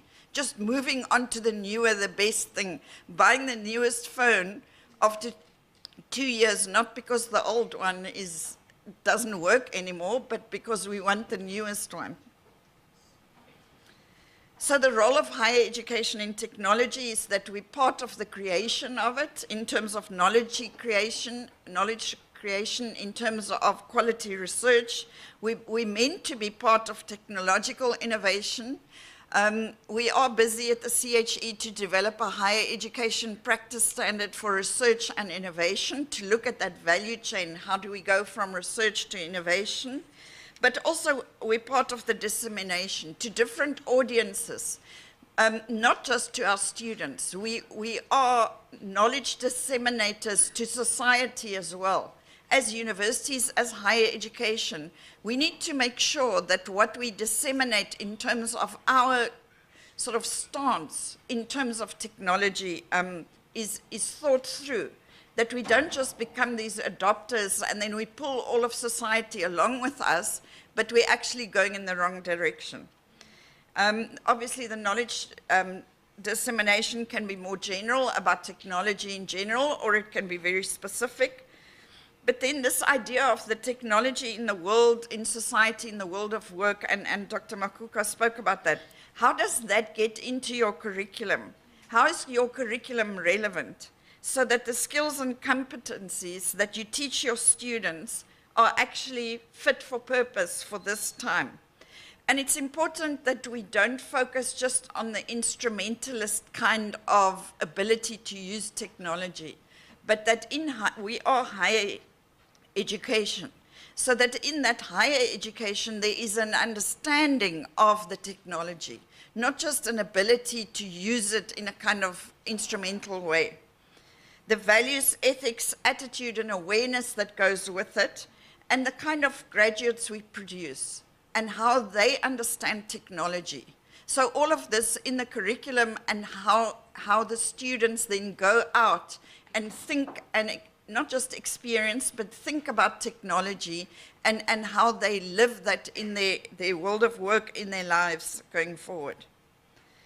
I'm just quickly going to go to learning and teaching.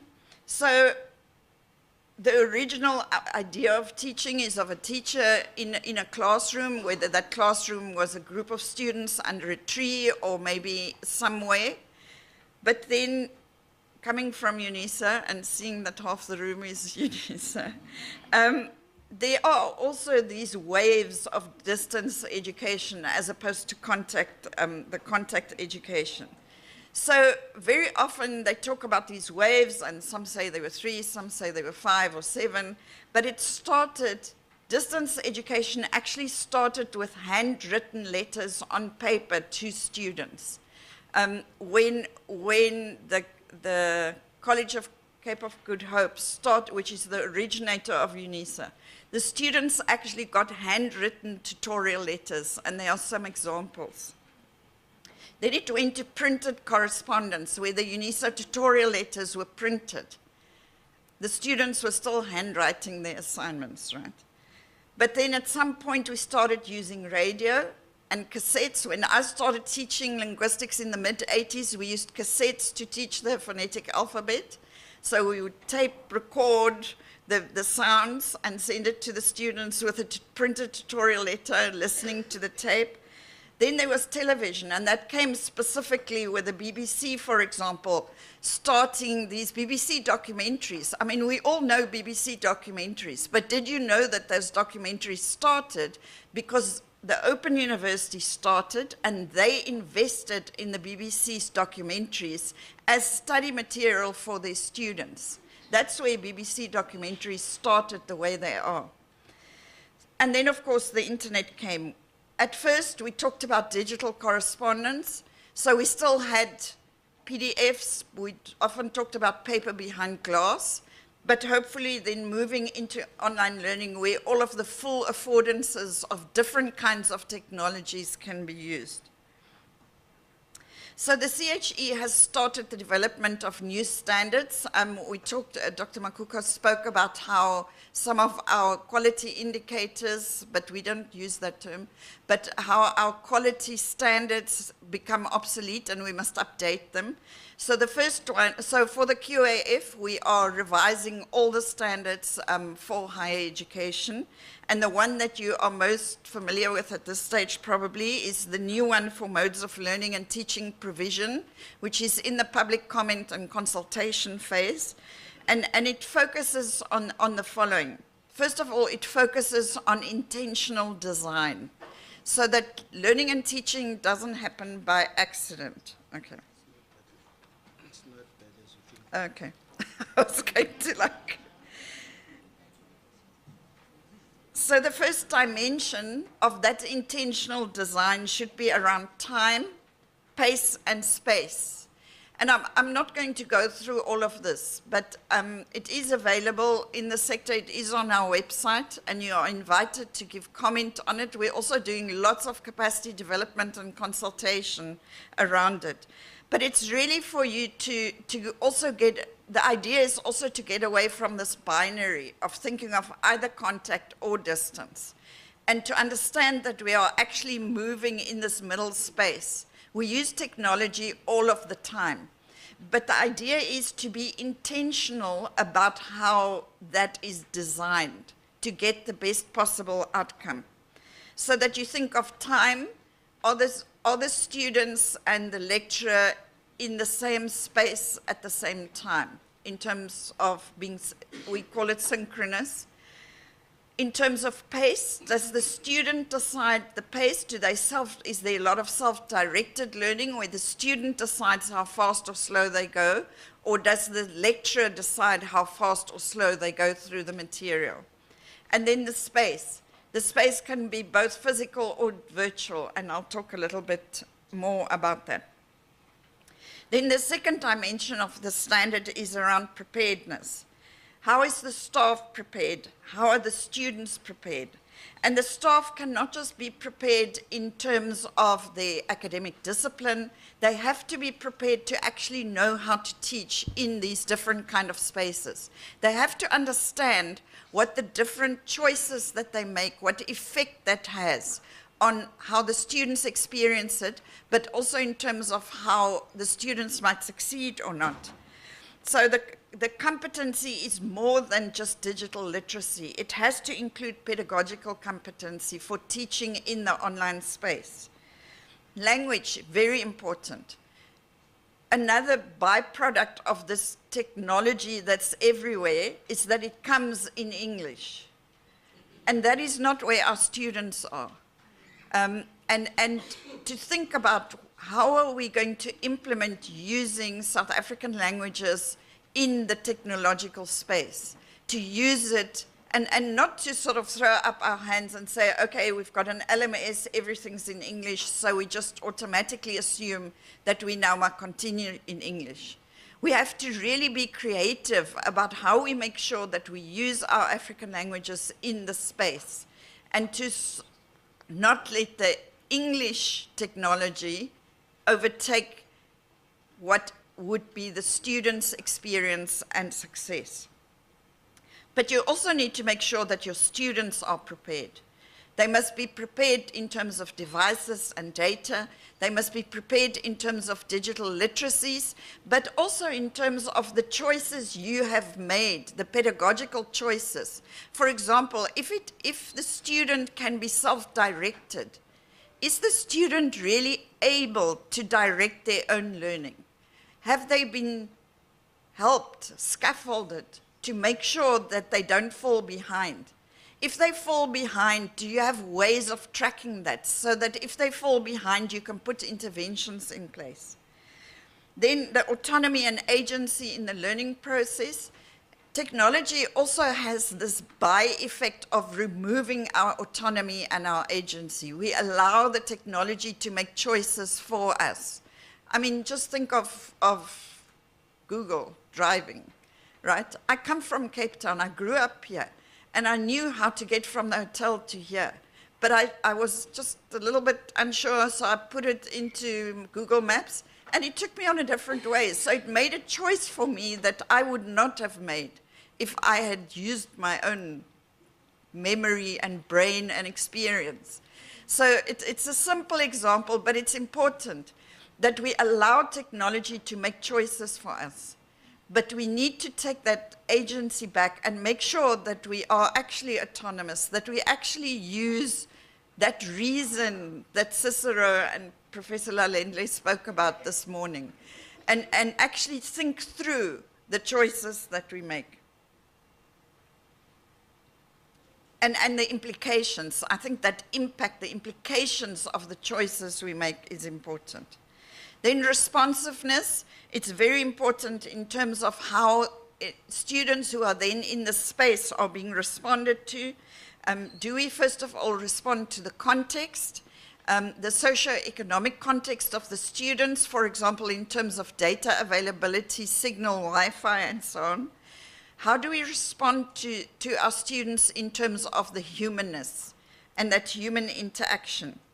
How do we build in the learning support into how the teaching and learning happens, how the technology is mediated, and how the staff and student experience that responsiveness? Integrity is the fourth dimension, and this speaks to, first of all, compliance with things like security, papaya, all of those things, but also the ethics in terms of the kinds of technology we use. We know that a lot of for example, these assessment invigilators, the automated assessment invigilators, discriminate against black students because they trained themselves and they were trained in the US and in Europe. So movements, facial expressions, and so on. So we have to be aware of, and there's a whole field of research in this area. And actually, somebody at UNISA, Paul Prinsloo, really works on this kind of, or maybe he's moved on, but he used to work on the ethics of technology and technology in learning and teaching. So I'm trying to go faster. The fifth dimension is around institutional support. I'm not going to read through everything. It is in the document that is available on the website. And so it's important that the whole institution supports the kind of choices that are available. The way we manage higher education in terms of the physical and the digital environments, so they must be fit for purpose. We must have equitable access for all students, redress historical disparities, and the ability to adapt to changing conditions. There were some examples earlier. A high-quality learning environment is characterized by those characteristics, which we then took up into the higher education practice standard for physical and digital learning environments. Where we say that they ought to be reliable, stable, and constant, in other words, predictable for the student. It mustn't be one day it works and tonight or tomorrow when I want to submit my assignment, the LMS doesn't work. It must be suitable, flexible, and equitable, compliant with regulations, student-centered, accessible for equity, and consider the environment in terms of energy efficiency, water conservation, waste reduction, and that disposal that I talked about. I'm almost done. So data as an intangible product of this technology, there's also a new higher education practice standard that we call the data value chain. So institutions should ensure that data is collected and utilized, that it is of the highest quality, adheres to ethical principles, secure and confidential, and leads to informed decision-making. So first of all, these phases, preparing the data, analyzing the data, looking at the outcome, but also making sure that the outcomes and impact are being attended to. Not just collecting data for the sake of collecting data. How do you take it through that whole value chain right up to decision-making and continue it? So in conclusion, higher education participates in this whole value chain from the beginning, from creation, through use, right through to the obsolescence. And each one of those has a quality dimension.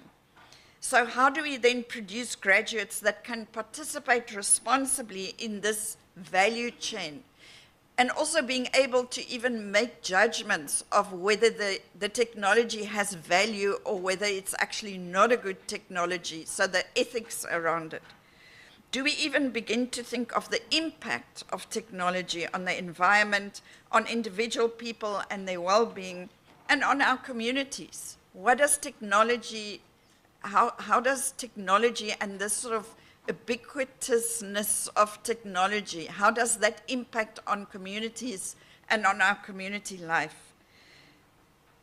This thing that we should take technology as a given or always as the best solution is something that we really should consider in each case. So it's not like, and I don't think one can say technology is good or technology is bad. You have to be able to evaluate each specific technology and see whether it actually contributes, what the impact and the consequences will be. Thank you.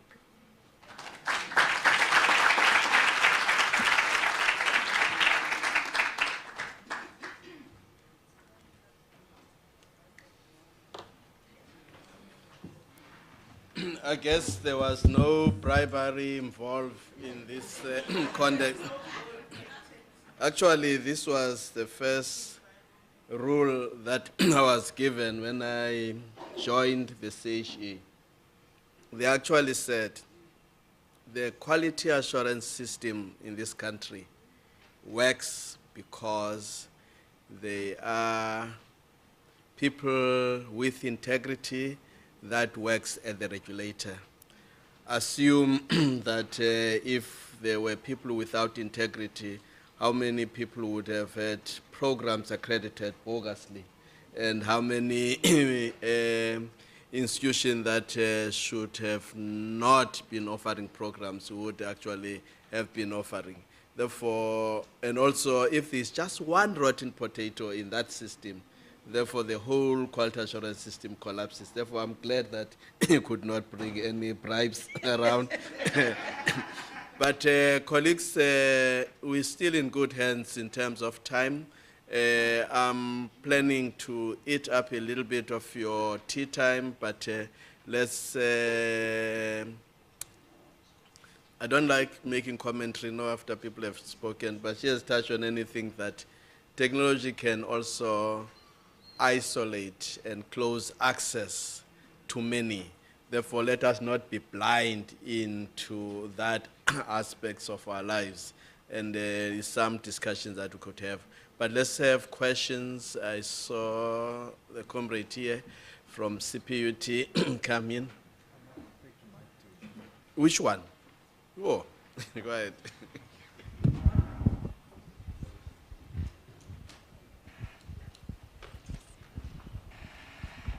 Thank you so much. Prof, I'm actually from UWC, but perhaps I'm getting a promotion to CPUT, who knows? I'm being headhunted. Thank you so much for the presentation. My name is Mfundo, and I am a learning analytics specialist at UWC. And at the core of my role is this issue of technology and data, really. And I really appreciated one of the points you put in your presentation on the role of category attributes. At UWC, they revised their category attributes just recently, and they made the overarching attribute to be Ubuntu. But a sub-attribute is technological agency. And you did speak to technological agency in this presentation. So in this era where the QAF is seeing dashboards, and we are having to comply with these dashboards and this data, and there's also around the fact that we're using student information, and we know more about the student than the student actually does know about themselves. How then do we bridge this? How do we enable technological agency for the students, but also for our staff, and for them to understand that in order for us to engage with technology in the QA space, we have to be reflexive on technology and its impact on society and humans. So in a sense, I'm asking about this technological agency that you speak about and how the new QAF sees it unfolding, and does it see it being cascaded in cadre attributes or more in learning outcomes or program outcomes? And that's the question I have. Thanks.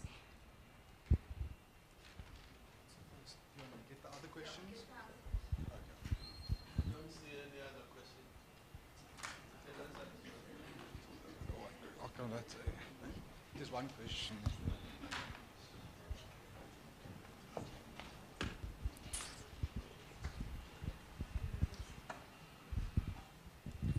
Can I ask now? Okay.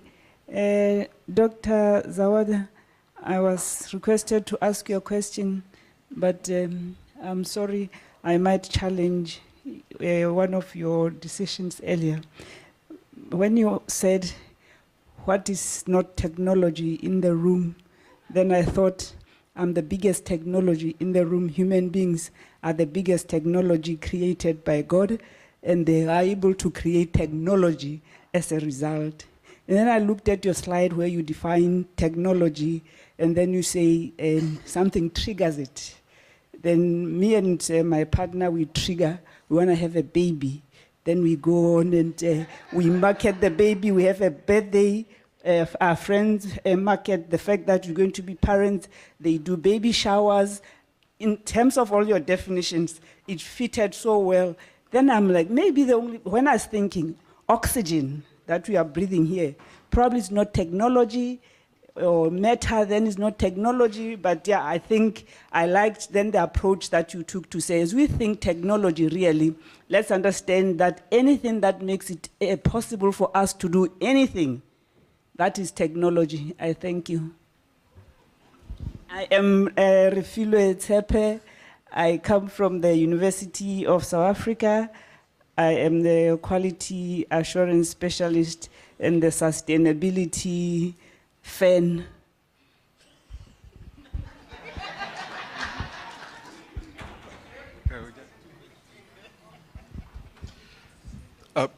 Britta, thank you so much. What I wanted to know is whether technology is a threat to quality assurance. You know, and if it is, how do we navigate, you know, that threat?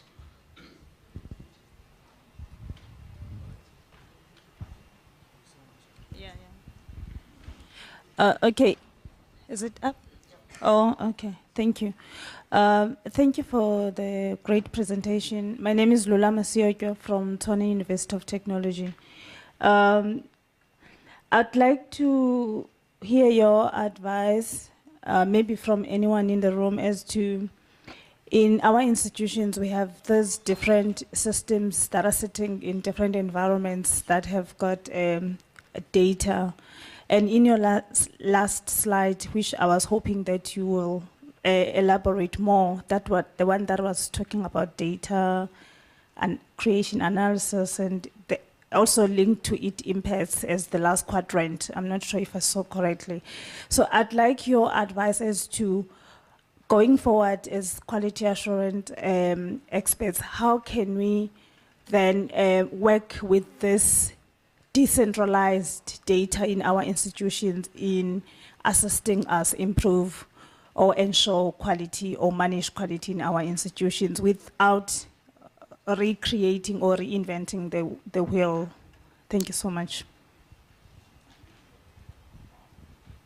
There's a bit of order. And I'll come back to you. Okay.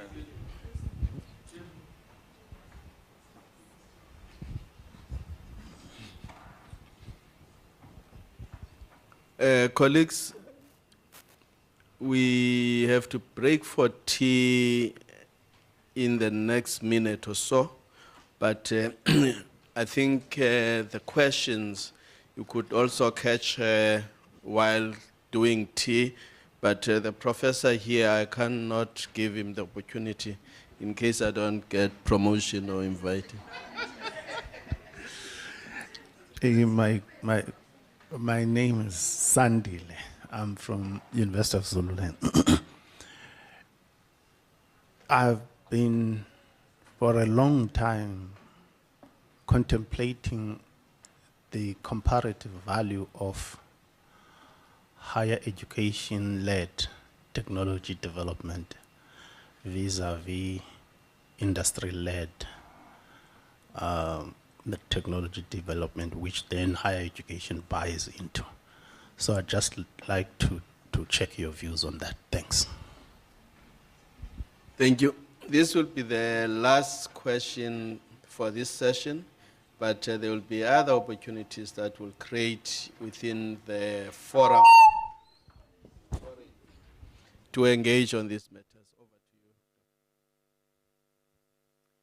Prof, that's not fair because you work in a technology space and I'm a humanities scholar. So, I don't think one can compare the value in a sort of macro way. You would have to look at specific cases or specific domains. So say, for example, look at biotechnology, but even certain kinds of biotechnology. Even if you think of something like entomology, in agriculture now they use more and more insect-led, or they use insects to control, for example, other insect pests in agriculture. So you would have to look at each, and that's what I said, you can't just talk about either technology broadly or higher education-led development or industry-led development. You have to look at a specific technology. But maybe, and this is maybe the crux of it, if industry develops a technology, those people who develop that technology in industry are our students. And how did it, so my first reaction would almost be to say, oh, industry is going to do a bad job and it's going to have lots of impact on the environment and they're not going to care because they want to make money and it's this industrialized complex that's going to overrun us. But we produce those students. So how do we produce those students that they are actually ethical, responsible creators of technology in whatever field? And so it's important that, and Dr. Makuku spoke about it, that even your engineers, your STEM students actually have that humanities sort of view on things, that they actually think through consequences of what they are doing in terms of the impact, in terms of consequences. TUT, the different systems. Many of our institutions, I'm going to answer it a little bit more broadly. Many of our institutions are just at the beginning of this journey of looking at the data systems in the institution. And because they are sitting in different places. And sometimes those technologies or the software doesn't speak to each other. So you can't get, for example, data from one to the other one easily. And that's something we have to work on. Do they serve the purpose? And it's in that, how do you prepare your system around data that it actually serves its purpose? If you have lots of different systems in a big, I mean, TUT is huge, in a big institution like TUT, but the data doesn't speak to each other, it won't maybe serve its purpose. You also have data at different levels. You have data at the macro level for the institution as a whole, but you have, in your LMS, you have the learning analytics in a module. How do you manage those different levels of data? And is the lecturer in the LMS able to understand the learner analytics that they can or cannot use? And how do you set that up? How do you train your academics to actually use that data in a responsible, ethical way and to support the students? So we're very much at the beginning of this journey of how to look at the data, this big data that we sit on, and how to use it to support our students, to enable better student success and throughput. Is Sia a threat to quality assurance? I think it depends which, you see, you can't just say technology or not technology. You have to say, is which technology a threat to quality assurance?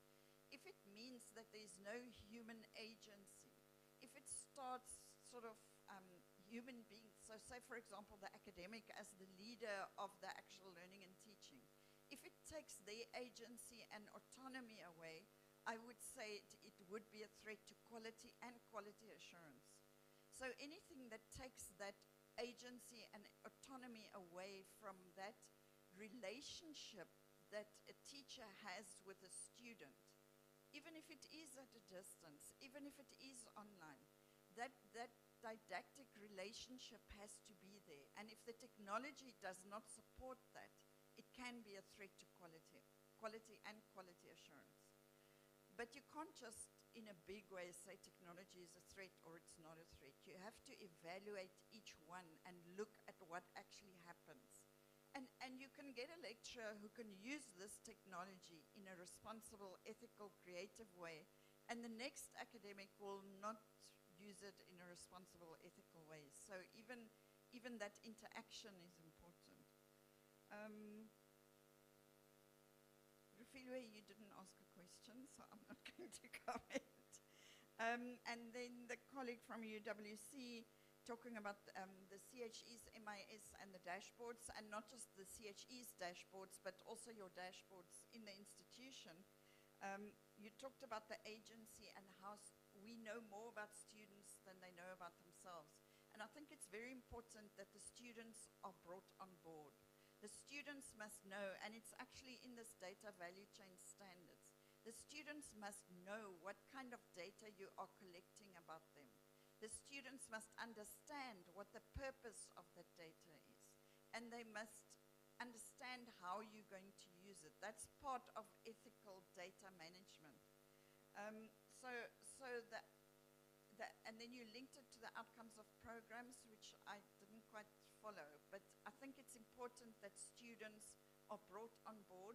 The CHE has a good practice guide for involving students in quality assurance, and part of that could be involving them in understanding how your institution uses their data, because it is their data. Thank you. Thank you so much. Let's give another round of applause. It's tea time. I'll just urge everyone, take a body break, take a cup of tea, bring it in so that we can start on time. And they've got 10 minutes to do so according to the program. And thank you so much for your cooperation in advance.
invest your time in what is really needed.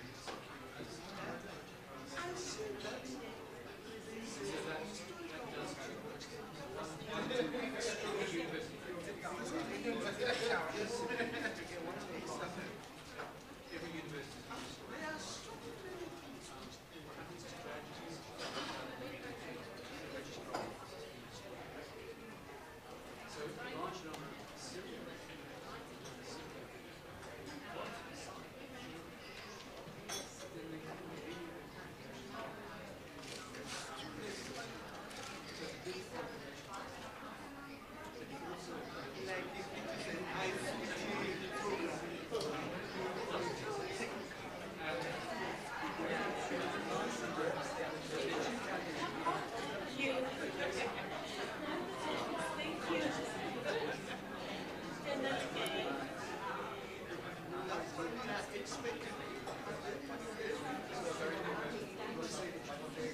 Colleagues, greetings to you.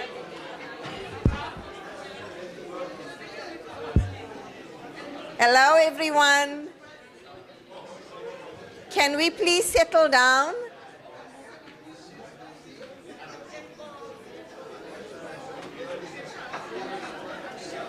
Okay, we'll take another half a minute to settle down.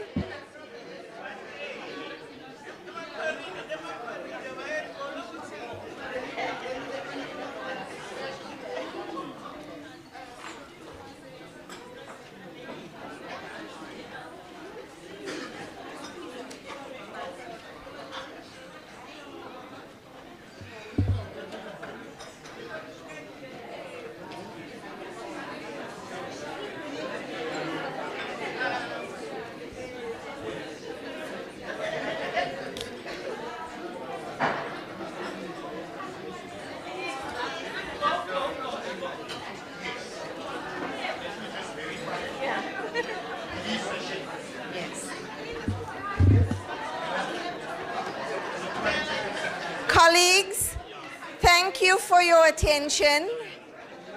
Hello. Thank you so much for your attention. I'm sure you have had a good cup of tea or coffee and some snacks, and you feel quite refreshed. Thank you for settling down. A very warm greeting to all of you. It's really wonderful to be here, and I think our program has taken off very, very well. We're into the third session now, and I'm Tilly Mudley, facilitating this third session for today.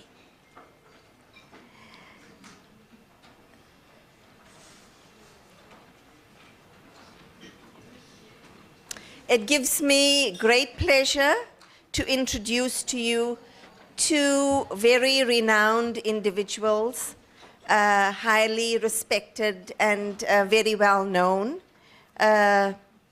Olivia Mokgatle and of course Professor Sandile Sonka.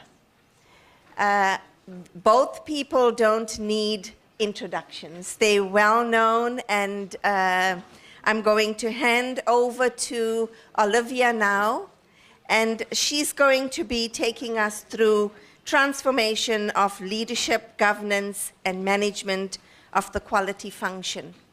Over to you, Olivia. Thank you.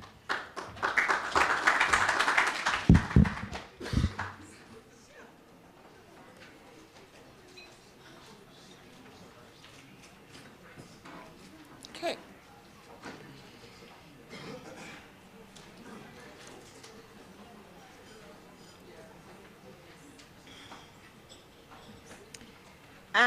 Is it good afternoon already? Not yet. Not yet.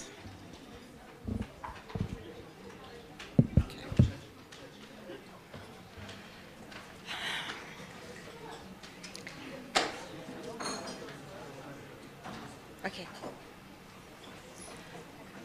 I'm trying to allow them to settle down, especially that one who's standing in a red shirt.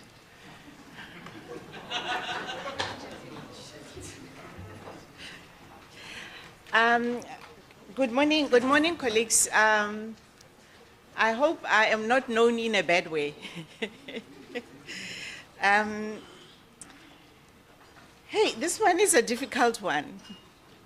I'm going to try as much as possible to be not rub people the wrong way, but I think we need to be frank and tell, I think, what quality people are about. We normally say when we have review panels, we say, please just let us know what's wrong. Don't hide anything so that we can improve.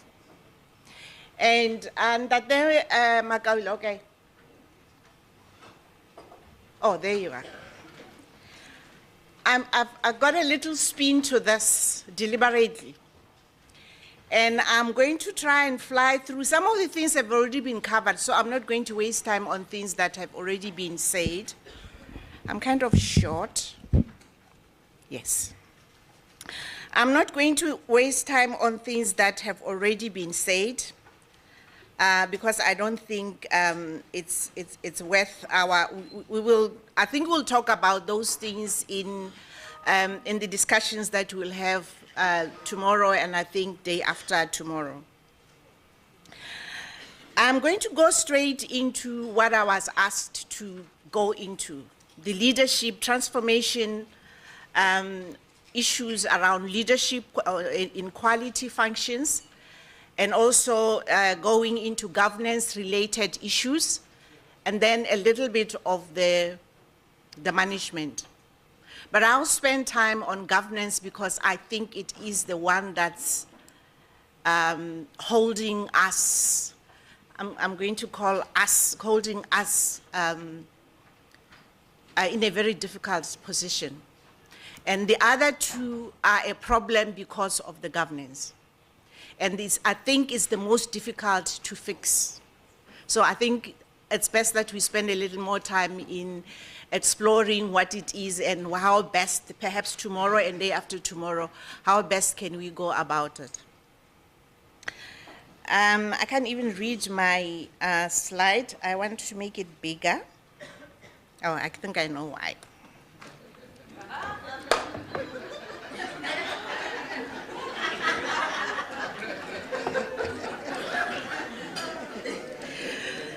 Okay, I'm going to start right with the leadership part. I'm going to fly through it so that I spend time, as I indicated, on the governance part. And this is really based on the public higher education space. That's the part I know. I'm not going to try and go into how the configurations are in the privates. They're probably the same, but I am not confident, and I wouldn't speak that way. This is the status as I know it and understand it, and I'm working at it now in the higher education or public space. In terms of leadership, I think everyone would agree with me that in almost all the institutions, this function is led at a director level. Maybe there will be one or two exceptions where there's a senior director, but then there will be other things added to elevate it that far. But the starting point, it's normally led at a director level. And normally supported by, I'm trying to paint the picture of the smallness and the bigness and everything about it. And normally, under that, there is a manager, or managers depending on the size of the institution. Again, depending on the different roles that are in there. If there are other things other than what we know as quality assurance, there will probably be more managers. And then, in an attempt, I don't know whether in an attempt to decentralize or that, in some institutions you have quality assurance officers that are in the faculties, that there's some kind of decentralization that happens. So they don't necessarily report or belong directly to the quality assurance function. In some cases, there's still that. And you might find that in instances like that, where you'll have quality managers, if there are 7 faculties, there are 7. At institutional level, where they are running the institution, there's only 1 or 2. And then we go on to the administrative assistants that are mostly involved in the, the technical side of things. Of late, I don't know whether we are trying to be creative, and there's nothing wrong with interns. We need to bring them on board, but I don't know whether we are harming ourselves by bringing in lots and lots of interns, because we're short-staffed. So there is a lot of, I didn't move it.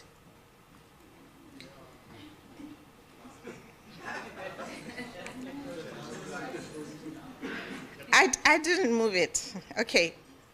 But I'm not, okay. And then there are also different configurations.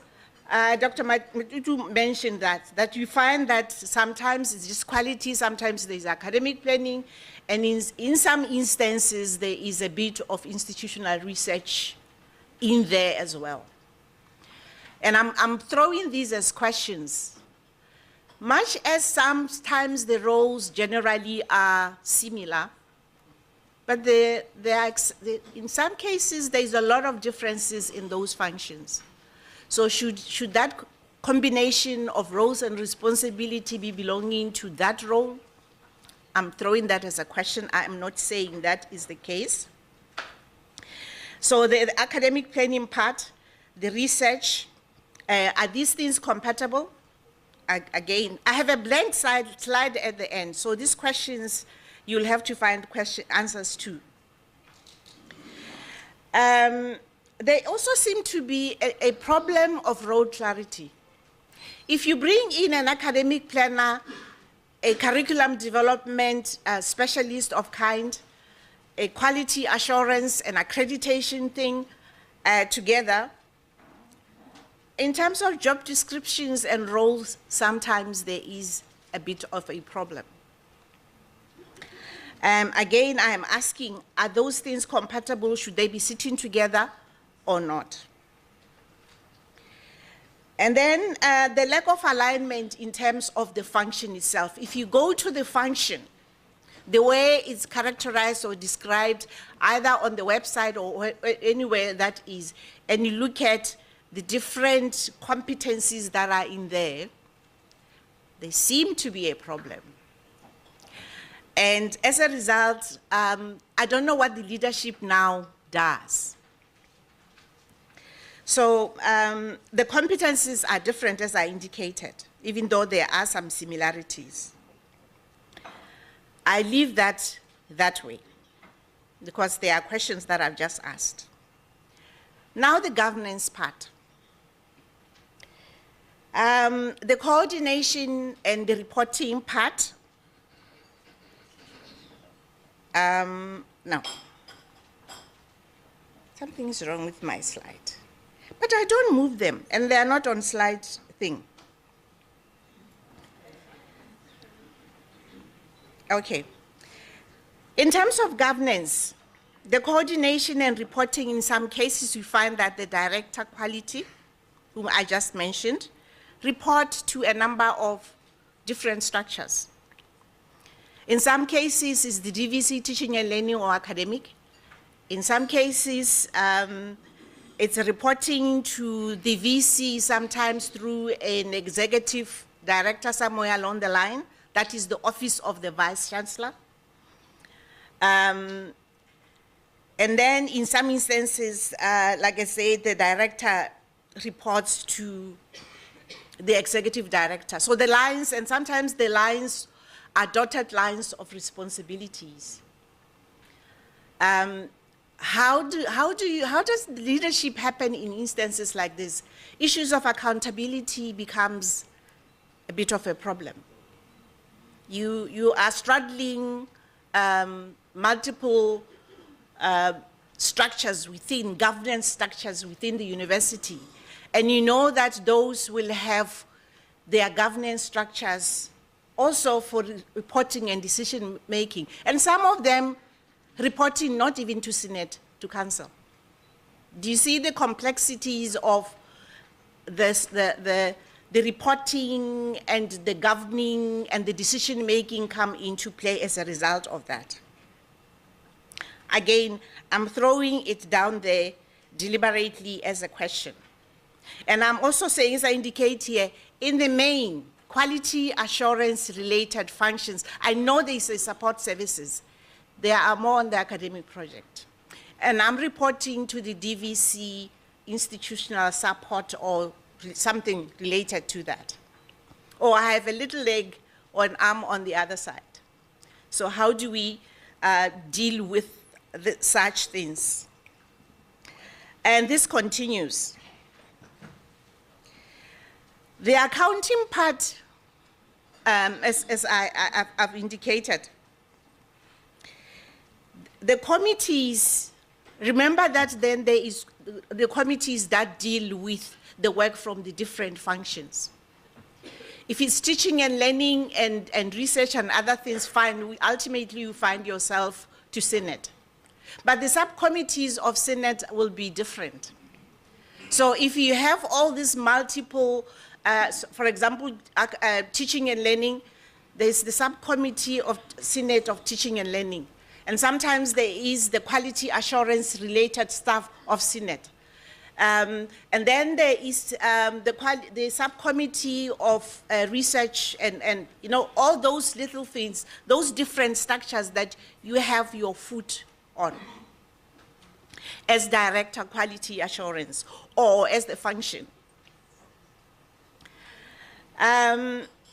So the reporting, as a result, the reporting is a problem. And sometimes don't even have a clear home. You can't say this is where we belong. So governance and reporting and responsibilities and accountability becomes a problem. In terms of decision making and looking at quality related issues for the purposes of making decisions and all sorts of things, you have these different structures that are formulated or put together differently for a different purpose. You have me and others sitting there that have no clue about issues that relate to academic-related or curriculum-related things. But they are to discuss and make decisions about certain things. So are the issues of quality being brought to the right people who are able to understand and make decisions that will not put the institution into a dispute somewhere along the line? I don't know. I'm throwing that as a question. So in some cases, you find that especially when there is dotted lines, one of your line managers as a director does not sit in one of the committees. For example, doesn't sit in Senate because they happen to come from the support services. There you are, and your boss is somewhere else and has no idea what happens in that and what came about to get to that decision. So that also it becomes something that needs to be looked into very carefully in order to ensure that who you report to understand your work and can defend you should there be a need to be defended. I'm not saying that you should be defended. So the decision making, we put in the institutional decision making for the academic project, particularly the program related staff at risk. So this is a risk because it has gone through that. Senate, for example, will approve because the assumption is that those that in the committee understood and therefore thought through, and when they made recommendations to Senate, they knew, they were experts, they knew what they were talking about. And yet it's not the case. And I see this as a risk for something this crucial that can put the institution into disrepute. And you wonder, how come, how did we miss this? It's the wrong eye that was looking at it. Sorry for saying that, but that's what it is. So approval of pertinent matters sometimes get delayed because of the rerouting, these long winding roads that gets you somewhere eventually. We miss our targets. We don't submit on time, and Britta is upset because of the long thing, because it's not really clear where these things should be discussed and when they belong. And then monitoring and implementation. We often do a lot of these quality reviews, the audits, there are improvements, there's implementation that needs to happen. And because of this, quite often we lose out on monitoring implementation and closing out those because of the lack of follow-up, and also because the lack of the director doesn't have the authority and the power to enforce. So you'll have to go and plead with the DVC if it's a teaching and learning issue. DVC teaching and learning to say, please, can we get the faculty to implement these things and get things going, or DVC research for that matter if it's a research-related issue. Because you don't have authority to pursue these things. The powers and the authority lie elsewhere. So what am I, with all these things that I'm raising, what am I proposing? Me. But I belong to this community of practice. So I think I can throw this so that we can then talk about. I think a sense of shared governance model would help, where we are the key stakeholders, have responsibility and authority and are empowered to make decisions where necessary, of course within the framework of good governance. And ultimately we'll take responsibility for that. The quality staff, particularly the director who remains helpless in situations like this, some authority to act and do something would really be nice. Be able to identify, you deal with this information from day to day. Should be able to make suggestions, go ahead and implement. Don't wait for the things to go back and forth and come back eventually, but you can't even enforce what came out of that. Creating a policy environment, an emotional environment and psychological environment that says we are in this together. Because you feel constrained, it's frustrating. That's what I'm talking about when I say a psychological environment, an emotional environment that says, I am in charge of this. I am seen. Somebody knows that I know what I'm doing and I'm talking about. I don't have to sit back. So creating that kind of environment of being noted, of collegiality in a number of cases because it's your space. I don't think if we were honest, anybody would know better about quality-related issues than the director responsible for that portfolio. There needs to be a paradigm shift from compliance. I think that's the problem. Because this is how it has to be. We're forgetting that we are dealing with an environment that needs to be looked at to change, may not be the same today and tomorrow, may not be the same in that context and this the other context. As long as we apply one rule, we are applying a compliance mentality and it does not work for quality improvement and quality assurance, continuous improvement. So a shift from compliance mentality may help so that then we can, encourage growth. We can encourage people to think differently and not being afraid to be told this is how it works, not the other way. And then acknowledgement that we're dealing with a complex organism called the higher education institution, with so many role players, with so many things coming together, sometimes not coming together the same way. In Faculty X, because this Faculty X is different from that, it can't be one rule working all the time in the same way. So understanding the complexities of this complex and dynamic institution that is being run, it's important. I think it would help in thinking of a governance structures that will facilitate the mentality of improvement rather than, it's not an inspectorate, that it's like this, it ought to be like that. In this space, we try and protect autonomy. But I think we have to think carefully what then it means within the institution itself. So being rigid and the top-down thing it's not working in this space. Other spaces, yes, it does work. Or maybe in the finances it works. So this would not be appropriate, it won't work.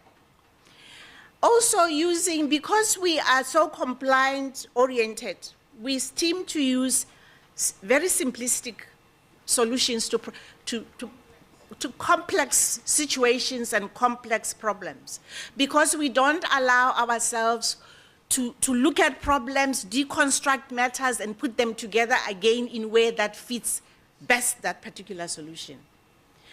It's constraining. The way that these are designed is constraining for a process that's meant to be regenerative.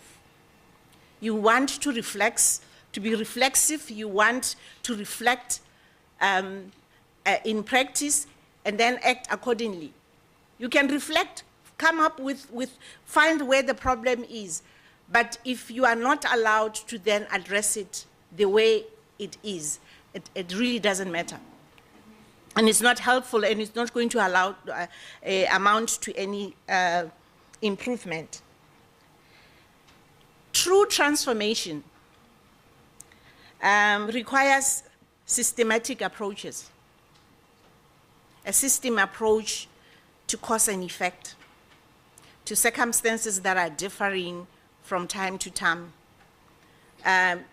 There's a logic to how these are applied. And when there is a variation from a target or what you thought you were going to do, it won't vary the same way everywhere else, because the circumstances and the conditions are different. So logic to improve. Yes, I'm done. Okay. So the logical framework works here because it's applying what you would have found out as a result of the evidence applied. So systems and change theories underpin this. It's not just an act or something. There is a method, and there's a system, and there's a logical thought process applied that's provided by evidence. So the governance structures should be made to apply and support that.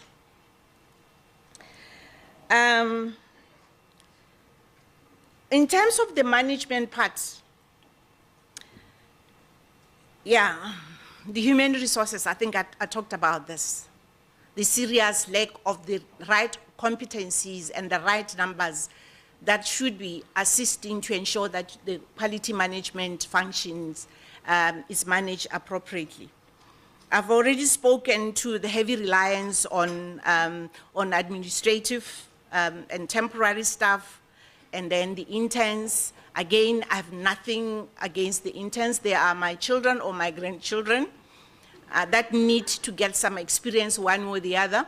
But we need continuity because they have to go back to school or go somewhere else. So you need to bring in people that, some sense of permanency and to continuity. We talk of continuous quality improvement. Don't break the loop. You break the loop, those tiny improvements that you would have made, you lose them. So you are forever starting from the beginning.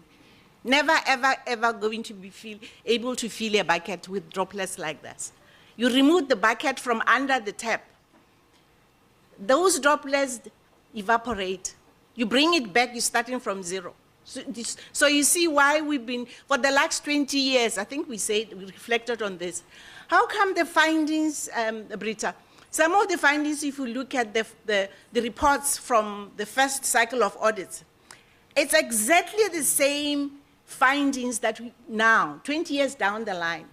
But there were improvements and there were initiatives that were put in place at the time, you know, because then there was a long period between the first cycle and the second. Nothing happened in between because there was no follow-up, but there was no continuity. Those little driplets of improvement dried up. So in some cases, we are not even starting from zero. We're starting at negative. So promoting quality assurance, ensuring that the staff stay. The structures, especially the organizational structures, are like this cute. So there is no movement. People leave. Where would you move them? 20 years down the line, I'm still the quality manager that I was 20 years ago because there's no room for improvement. And then, then you have a high staff turnover. And yet we aspire for excellence. Do you know what excellence, the definition of excellence is? I bet every institution has excellence in their mission, vision thing. Excellence is ever improving quality with no stops along the way. It's cyclical. It goes up, not ending. There's no professional growth, so there's no sustainability in terms of human resource capital. Opportunities for promotion, I've mentioned that. Development progression, there is nothing. This one is about us now, developing our own profession or body of knowledge. We don't have that. There is no, I don't know, we still gather from industry. I think this is why we still have the compliance mentality, because we are not producing our own knowledge area that fits perfectly into our space. So there is need for us to do that. This one, there is underpinning knowledge in quality assurance. Colleagues, there is. It's about measurement. It's about improvement. There is something called science of improvement. It requires that you understand certain concept fully. There is theory of change. You need to understand this as the basis of you going out to say, this is not working, or there's a deviation here and there. You must be able to be convincingly to the professor in the faculty to say, this is why I'm saying this, and you must make sense. So we are not doing ourselves justice in that regard.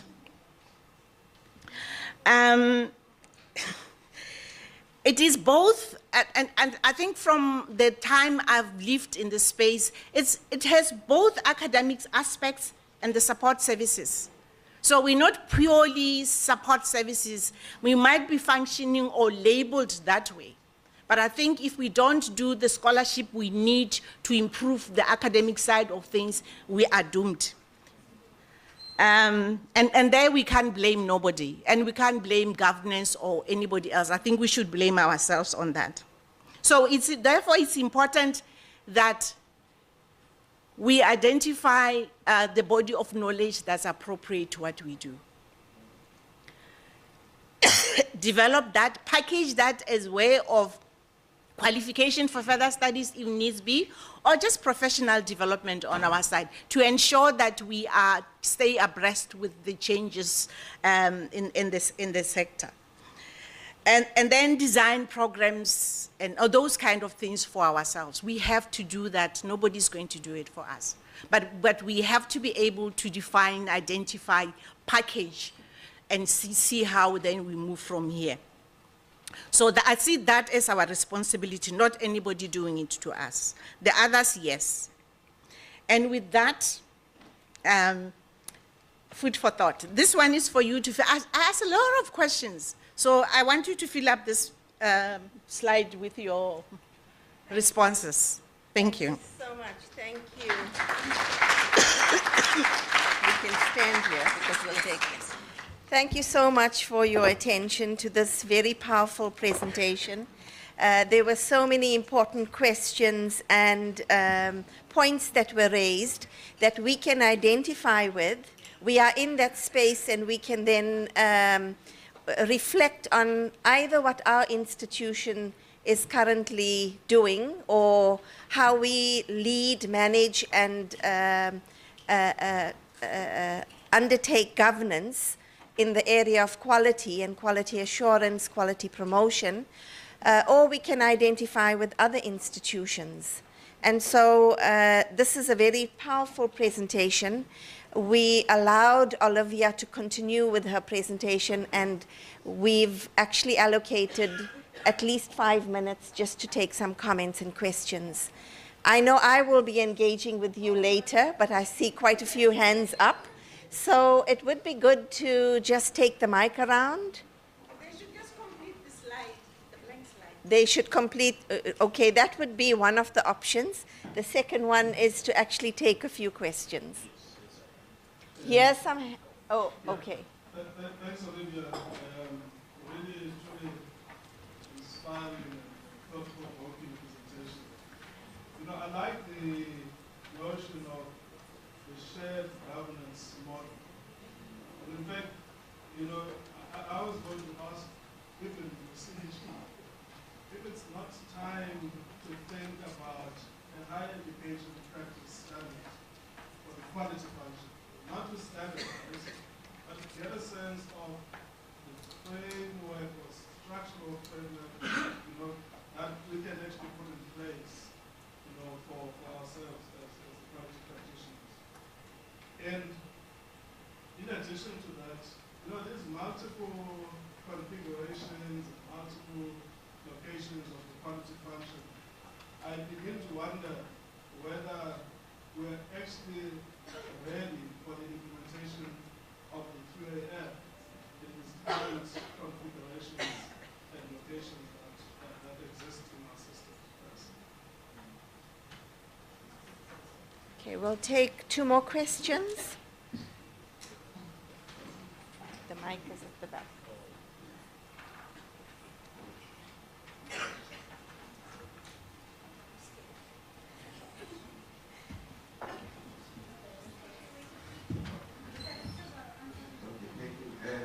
Good afternoon, everyone. My name is Violet Makuku. I'm from UNISA. Just a small contribution on this discussion. I once did a small study on the quality management of support services within higher education. Towards the end, I came to a conclusion that if we really believe that quality is at the center or is the nucleus of what we do in higher education, we should literally put it at the center and then start from connections as to exactly where is it connected. You find that it's connected to everything that we do. Then I believe that there should be clear delegated authority to that function, and it should be elevated to where it can help, you know, the authority that we were talking about here. And better placed, in my view, and based on the study I did, was that it would be better placed at the office of the VC so that it can be able to connect everywhere. But what is important is that as it connects, all those connections there should be adequately resourced, in that they should be manned, there should be people responsible for those connections. Even if you group some of those connections, but at least there should be people doing that job. But it will be meaningful if it has the authority that it requires. Thank you.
So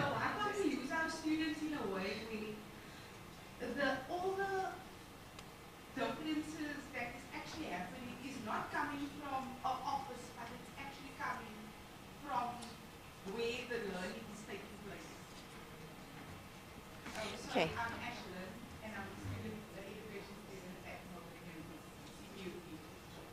Thank you so much. I think we'll just let Olivia take on those 3 questions, and the rest of us can engage with Olivia during the next 2 days.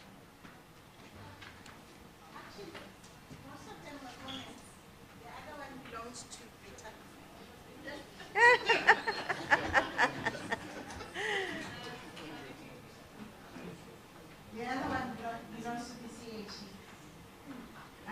Dr. Makaula was saying, is there a possibility that we can be looking at frameworks that would help govern this space, exploring the possibilities, without necessarily prescribing. Again, given that the context, different contexts, and different models in different institutions, you also don't want to I did say you don't want, you want to allow space.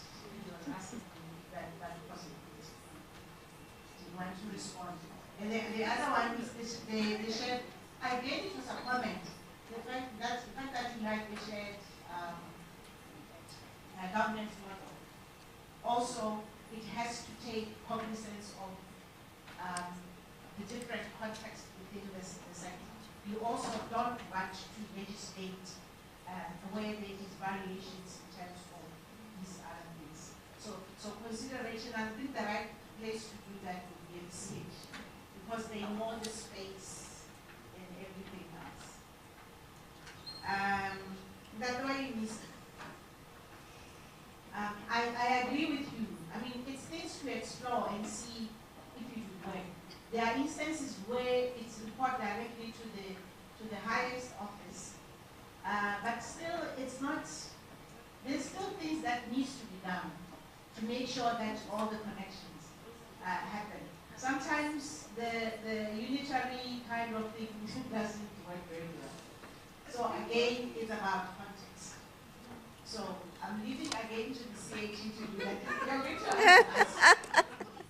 And the students, I'm sorry if I really, like I said, some of the interns are my grandchildren, so I would like them to have experience. But I think I understand where you're getting to. The fact that you learn and take it back to your learning spaces. That's what action research and other things, we use these opportunities for them, maybe to collect data or to understand what they are learning and vice versa. So it's important if the intent is purely for that, not just filling up the space and then going on. Yeah. Thank you. Ooh, you're not getting away, Britta. She's my boss even from the beginning. So I think, in a way, Olivia did answer, because there's context, institutions function in different contexts.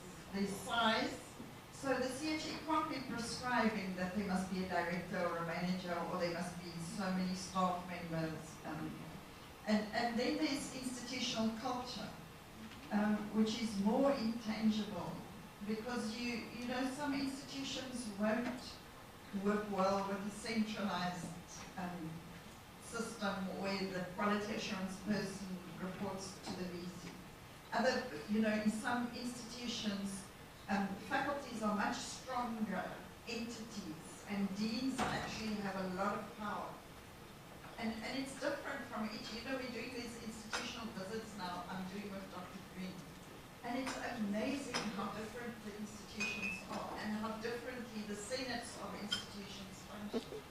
So the CHE can't be prescribing. And Professor Hay-Swemmer this morning mentioned, in the history of the HEQC, there was this thing of institutions being scared that, institutional autonomy, academic freedom, the CHE is going to impinge on those things. So the CHE has to be very careful about how it does this. But I hear you, Siyanda, that maybe there is space for a HEPS on quality assurance practice in higher education. I'll take a note. But you will be the community of practice who develops it, not the CHE. Yeah.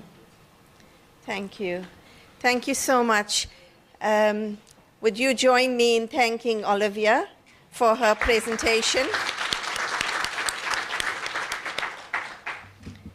Thank you, Olivia. You want to leave or take your laptop away? I'll take my laptop. Is this your laptop? Okay. Yes, that's fine. So let's welcome Professor Sonka. He'll be actually providing a presentation on student engagement and student voice, essential elements for a quality student learning journey. Prof. Sonka, over to you. Thank you. Thank you very much.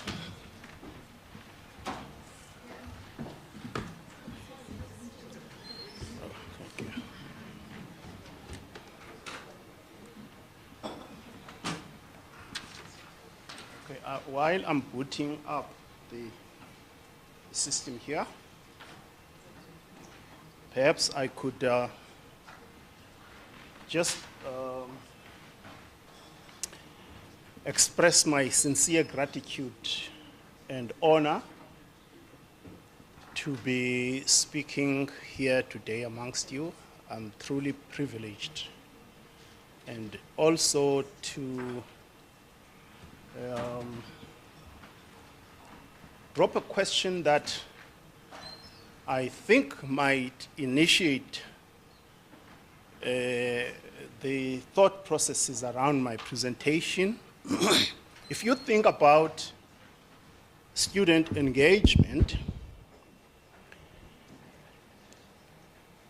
I think we all have this sense that it is rational. It is correct thing to do.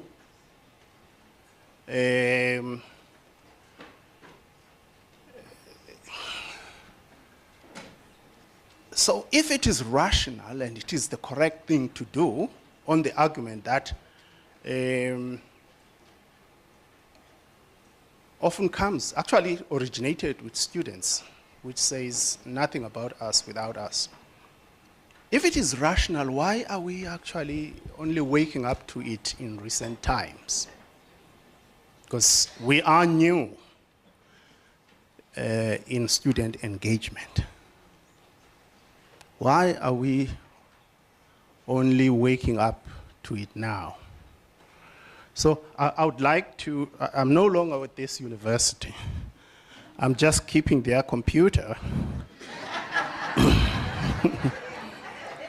Oh, they want it back, by the way. So I promised to return it on Monday.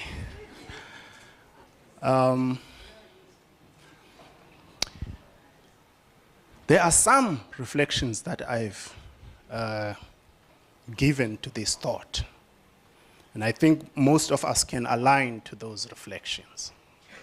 And I'm going to speak a little bit about those. Of course, the other questions I will come to at the end, and I'll leave you with those questions, 5 questions I've prepared. Sorry.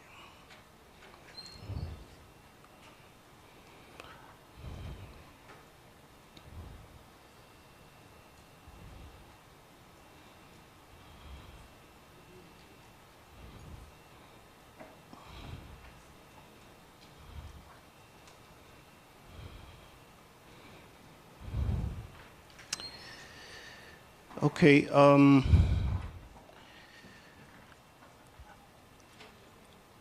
I am aligning myself with the thought that today student engagement is or should be a strategic higher education transformation target.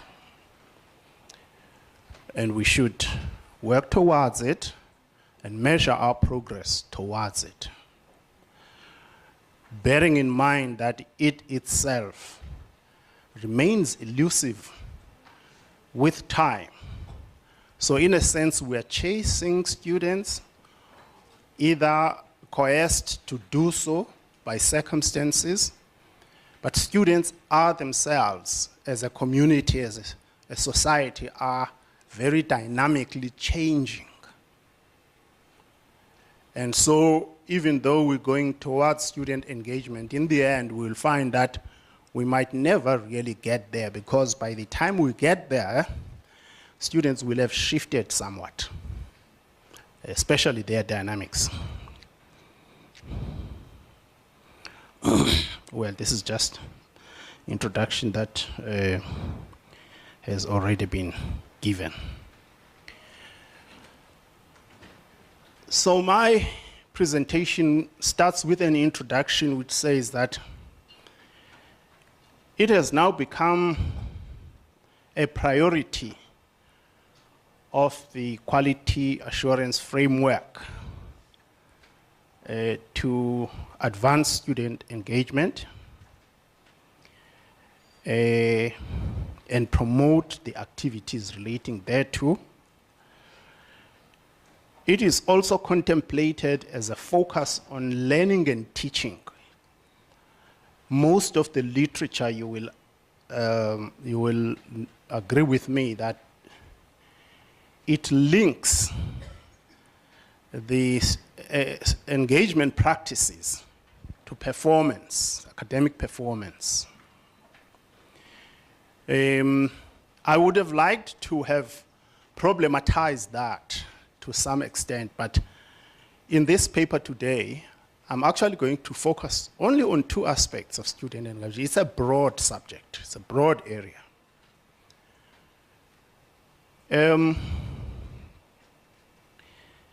And I'm not going to speak much about this particular aspect, the link between engagement and academic performance. I'm going to speak about the link between student engagement and aspects about how, or aspects relating to how the university is organizing itself for the best experience of the students. I'm sure you will agree with me also that academic performance is part of that. Good student experience, the literature shows us that leads to good performance. The recent student protests have spoken volumes to us across the nation.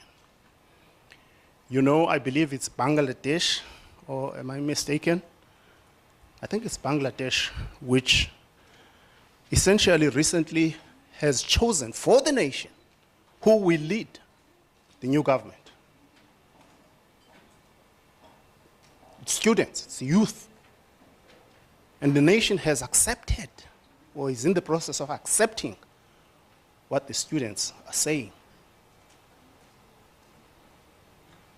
That is how powerful the notion of engaging the youth is. That's how powerful the notion of engaging students is.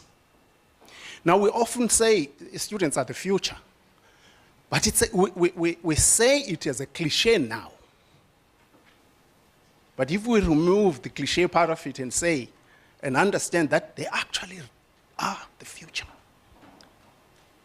Those guys there will be standing here today as professors.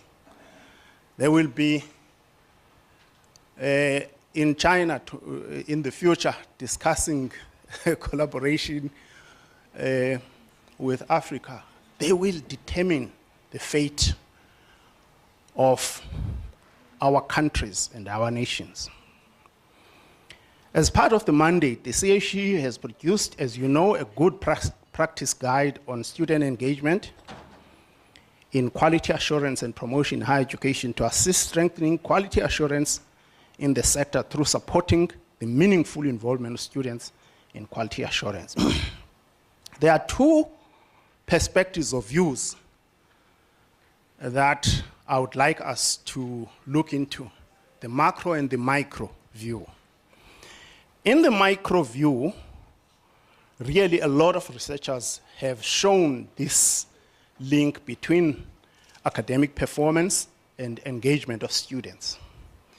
But in the macro view, there is essentially an elaboration of the importance of engagement of students with in or on the arrangements made by universities, the sector, and society for their best experience in higher education. So in the micro view, you will see that we in the literature generally, we break it down to emotional, behavioral, and cognitive. But in the microcosmic view, in the macrocosmic view, you're looking at two different student typologies. The one typology is a passive student, non-activist, the kind we call a Yabas type of students. Now, I'm very happy in South Africa we don't raise Yabases. I'm really happy because, okay, you might say, yo, but they are causing trouble. But I would rather raise these even vigorous, I'm searching for a good political word, disruptive, yes, thank you, activists that want to challenge the system, provoke the system. Why are they provoking the system actually? They're saying we need to think again about the way in which this system is designed and how they experience it. You know, we all know that in general we have inherited the higher education system from the West. Interestingly, we inherited it and adopted it in its format. The way it was designed there to solve their problems there at that time. Bring it to Africa, and we're hoping that it's going to solve our problems. How is it doing so far, this Western design? This is why they said decolonization. This is why the students said decolonization. This model, it's not solving our problems. Some went, we even go so far as to say it's creating more problems. There is power in listening to students because they provoke us to think about things that we dared not think about. They're challenging the very fabric of the higher education system, what we call the university. What is it for? What is it doing for us as African people? So that's the power. Now, you don't want that. You don't want a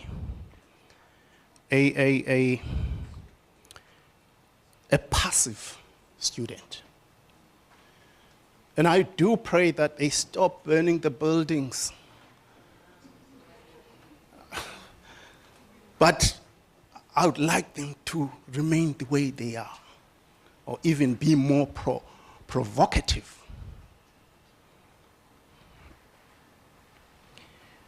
There is also an empty space in student engagement. That space is the engagement outside the system.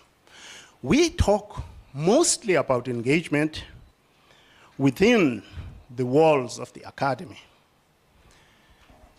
But there is engagement of students outside that is happening and has been recognized by the sector, by the university as beneficial in terms of the student experience I mean, your work-integrated learning, for example, is a powerful engagement of students with the future workplace where they will go.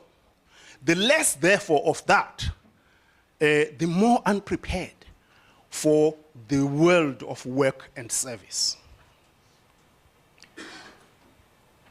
I want, therefore, today to speak about the engagement of students outside the university.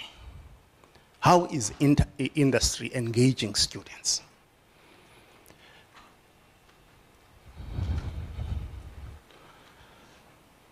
Okay, the physical engagement, social engagement, and cultural engagement are three additional aspects of the microcosmic view.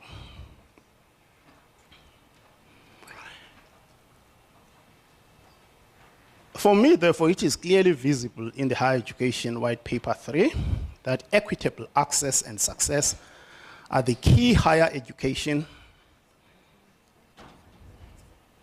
Okay, thank you. It was found in the White Paper for post-school education, and it also debuted recently in a lot of literature emanating from South African researchers now. This paper should focus on career planning and personal development, academic engagement for enhanced academic performance indicators has been abundantly covered. Engagement with arrangements made for students. So bullet 1 and bullet 2 is the intention of this paper.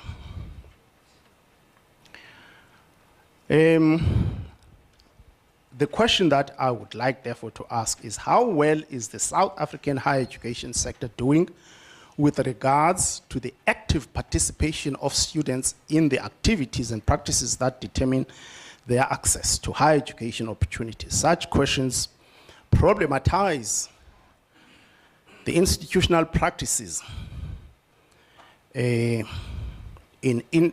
student advice and methods used for placement beyond the point scoring system.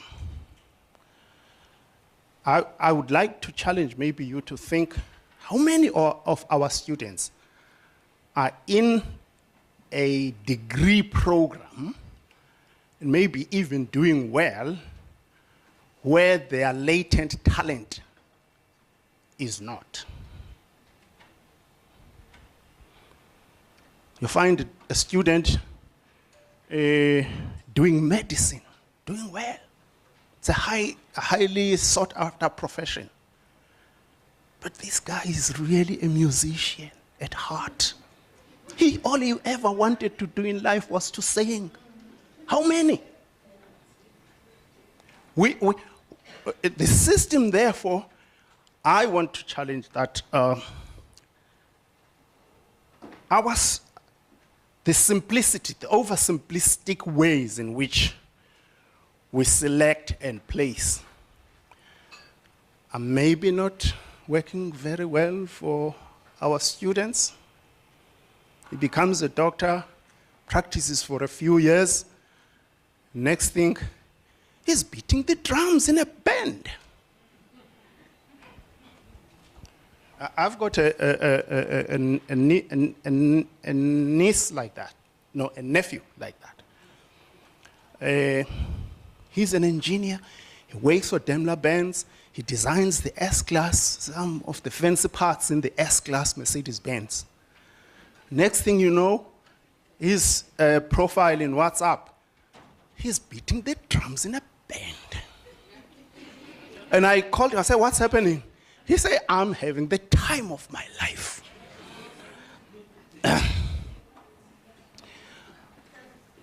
There is a shifting focus today towards the arrangements made for students. Now let's admit, all these shifting focus, we realize that it's a push by students. It's a coercion. We react to them. Our managements react to this. And I would like to propose that maybe, just maybe, we might take the different approach.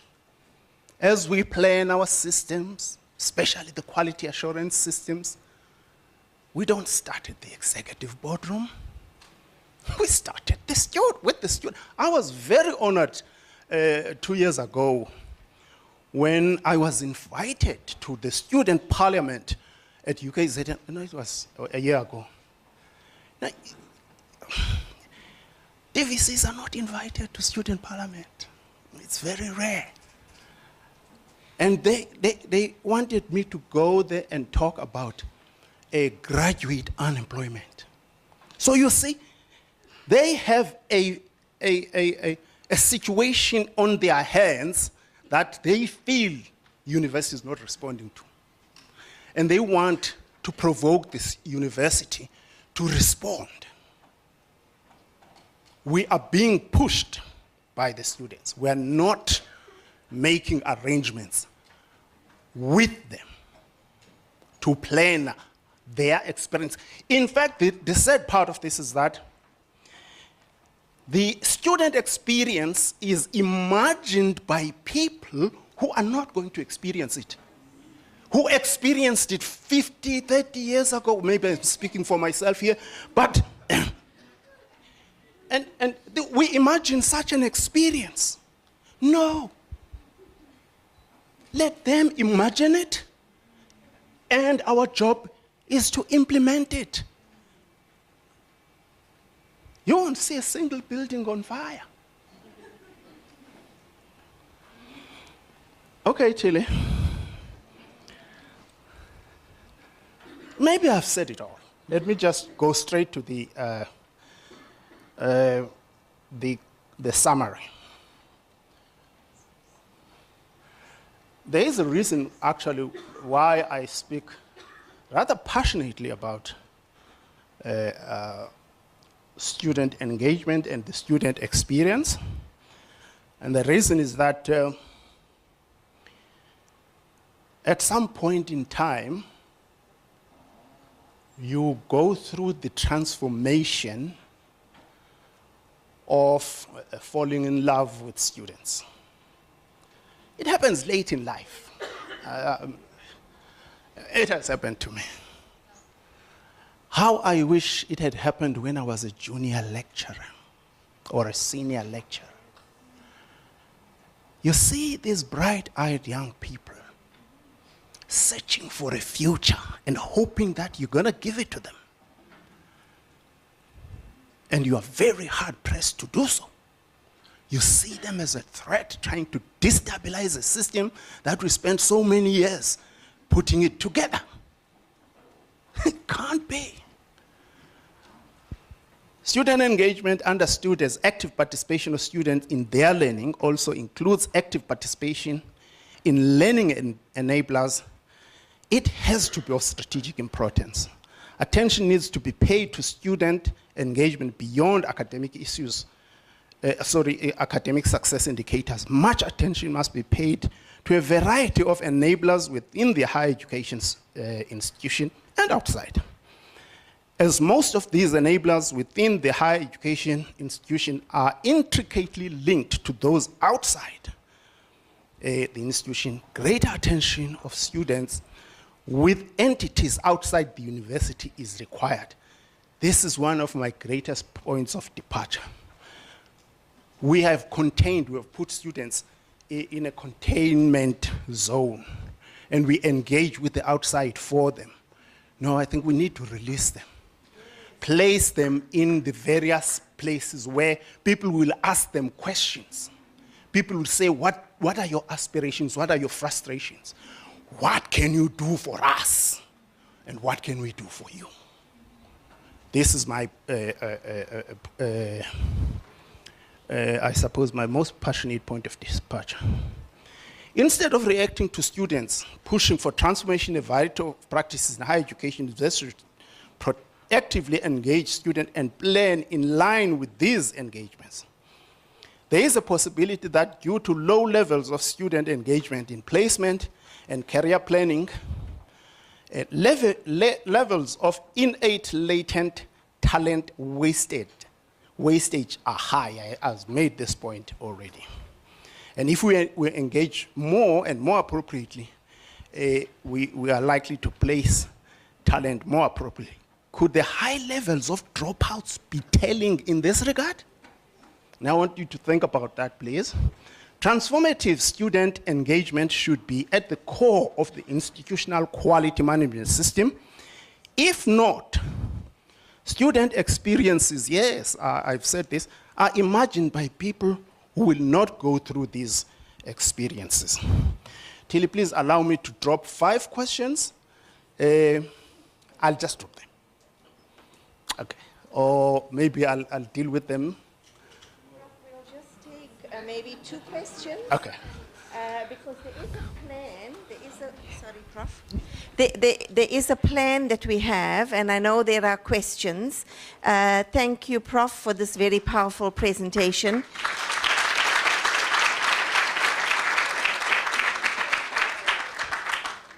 You would have noticed Britta leaving the room, so she's actually going to set up for the lunch hour series, and I'm sure a lot of you would want to attend that. So there is a plan for us to actually be part of that while we're in this forum.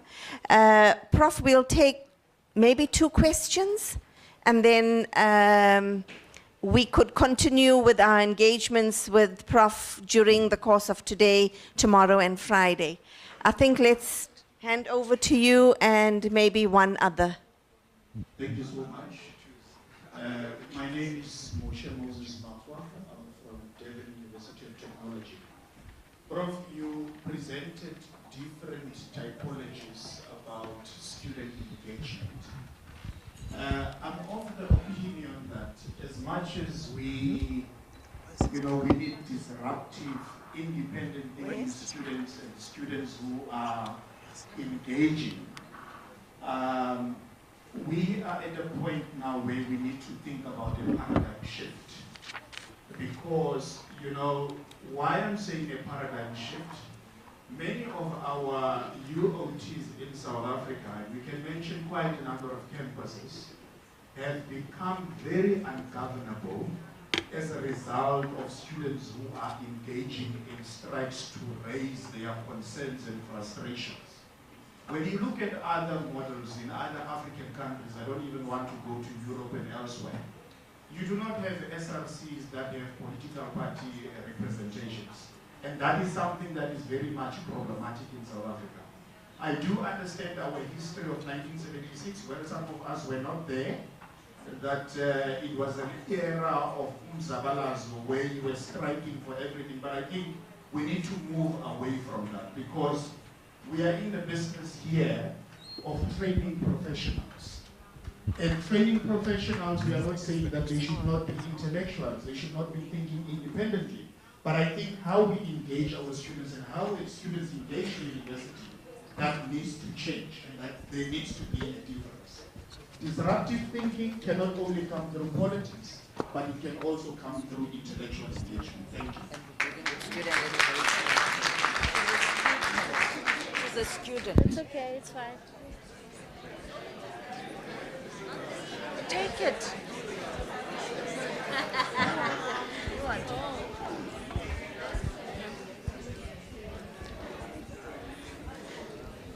Good afternoon.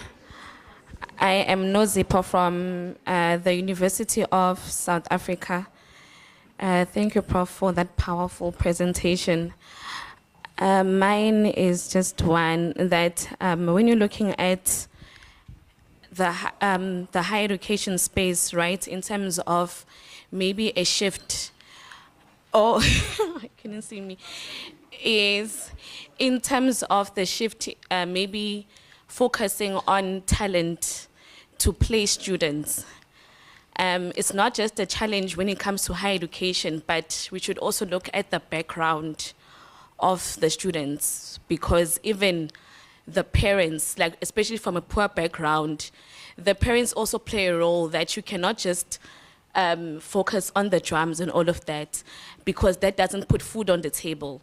So how do we also navigate that in allocating students in the right places?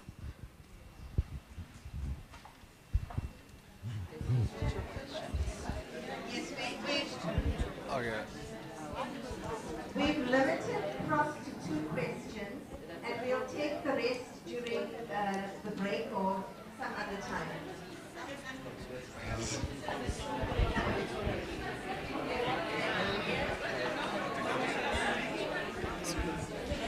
Okay, colleagues, I do promise sincerely that I will engage, especially I will engage with you, Doc. At other, this is the nice thing really about meetings like this, is that questions are provoked, thoughts are provoked, and when the avalanche comes, you retreat.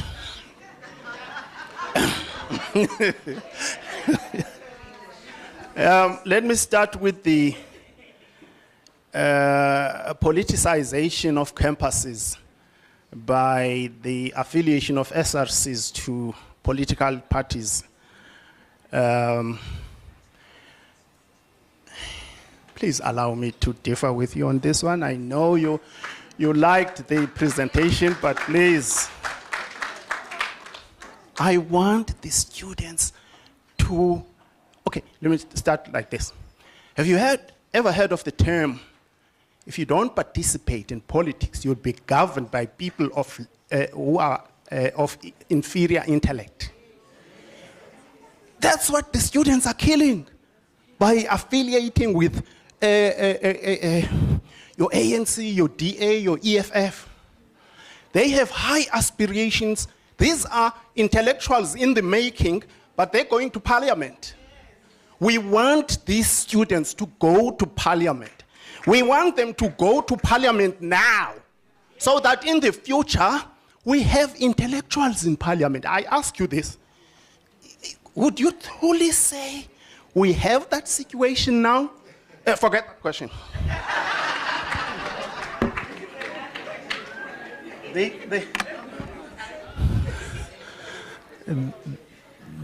The talent placement question that you raised, while it is true that a lot more than our selection practices play a role in selection and placement of students, society as well, culture, parents, and so on. But the fact is, the oven for baking culture is still education. Culture evolves because of education. So those practices, I mean, I know that most parents know exactly what they want their kid to be. And they make the mistake just as we do here in university. You will be a lawyer, my son, because my grandfather was a lawyer, my father was a lawyer, and I'm a lawyer. Okay. However, how different is it from what we do as universities? We do the same thing that the parents do. And in my proposal, we're both wrong. Thank you.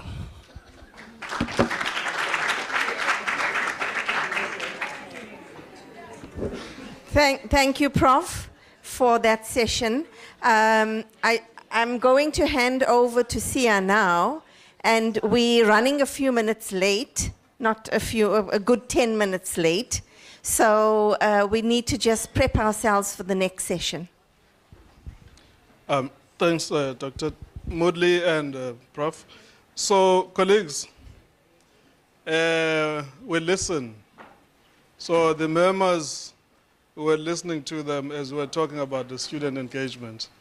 So if you like, we'll create a session to continue the student engagement discussion. But we're going to announce it. It could be this afternoon, it could be tomorrow morning. But I think that it's important that we further engage on the topic, because there were many hands And I see some were not necessarily challenging the speaker. But so we are going to have the lunch hour. So in the different breakaway rooms, there is going to be connectivity, so you can grab your lunch and sit in a breakaway room and join the lunch hour. It means we're going to start now at 2:30 for our breakaway sessions. So there is this room that is going to be used. At 2:30, we start our breakaway sessions. And then there's 2 other rooms after just walking past the restaurant. There's 2 other rooms there. And then it's Arnold and Imbizo. So this one is the auditorium. And then as you walk past the restaurant, the door right in front of you, that's Arnold. And then just before that door, if you turn to your right, you navigate through the passage, there is Imbizo. Right. So those are the breakaway rooms. And then at 16:25, there is a UNISA student engagement session. It's not continuation of this. So it's all the students will be participating in that session. And that is going to take place at Arnold. And then I think the Wi-Fi was sorted, and then I think the aircon will be sorted this afternoon. Other people are complaining that it's cold. The other thing that we forgot to mention was that the printed programs will be available tomorrow. Unfortunately, our printer let us down on that one. And then the last thing is really just to acknowledge the presence of SAQA, the COO of SAQA, Dr. Makafula, is here with his team. So they were not here earlier on when we were doing acknowledgements. So colleagues, enjoy the lunch hour and the lunch. We'll see you at 2:30. So just go to your breakaway room, look at the program, see which presentations you want to attend, and go to that breakaway room. Thank you.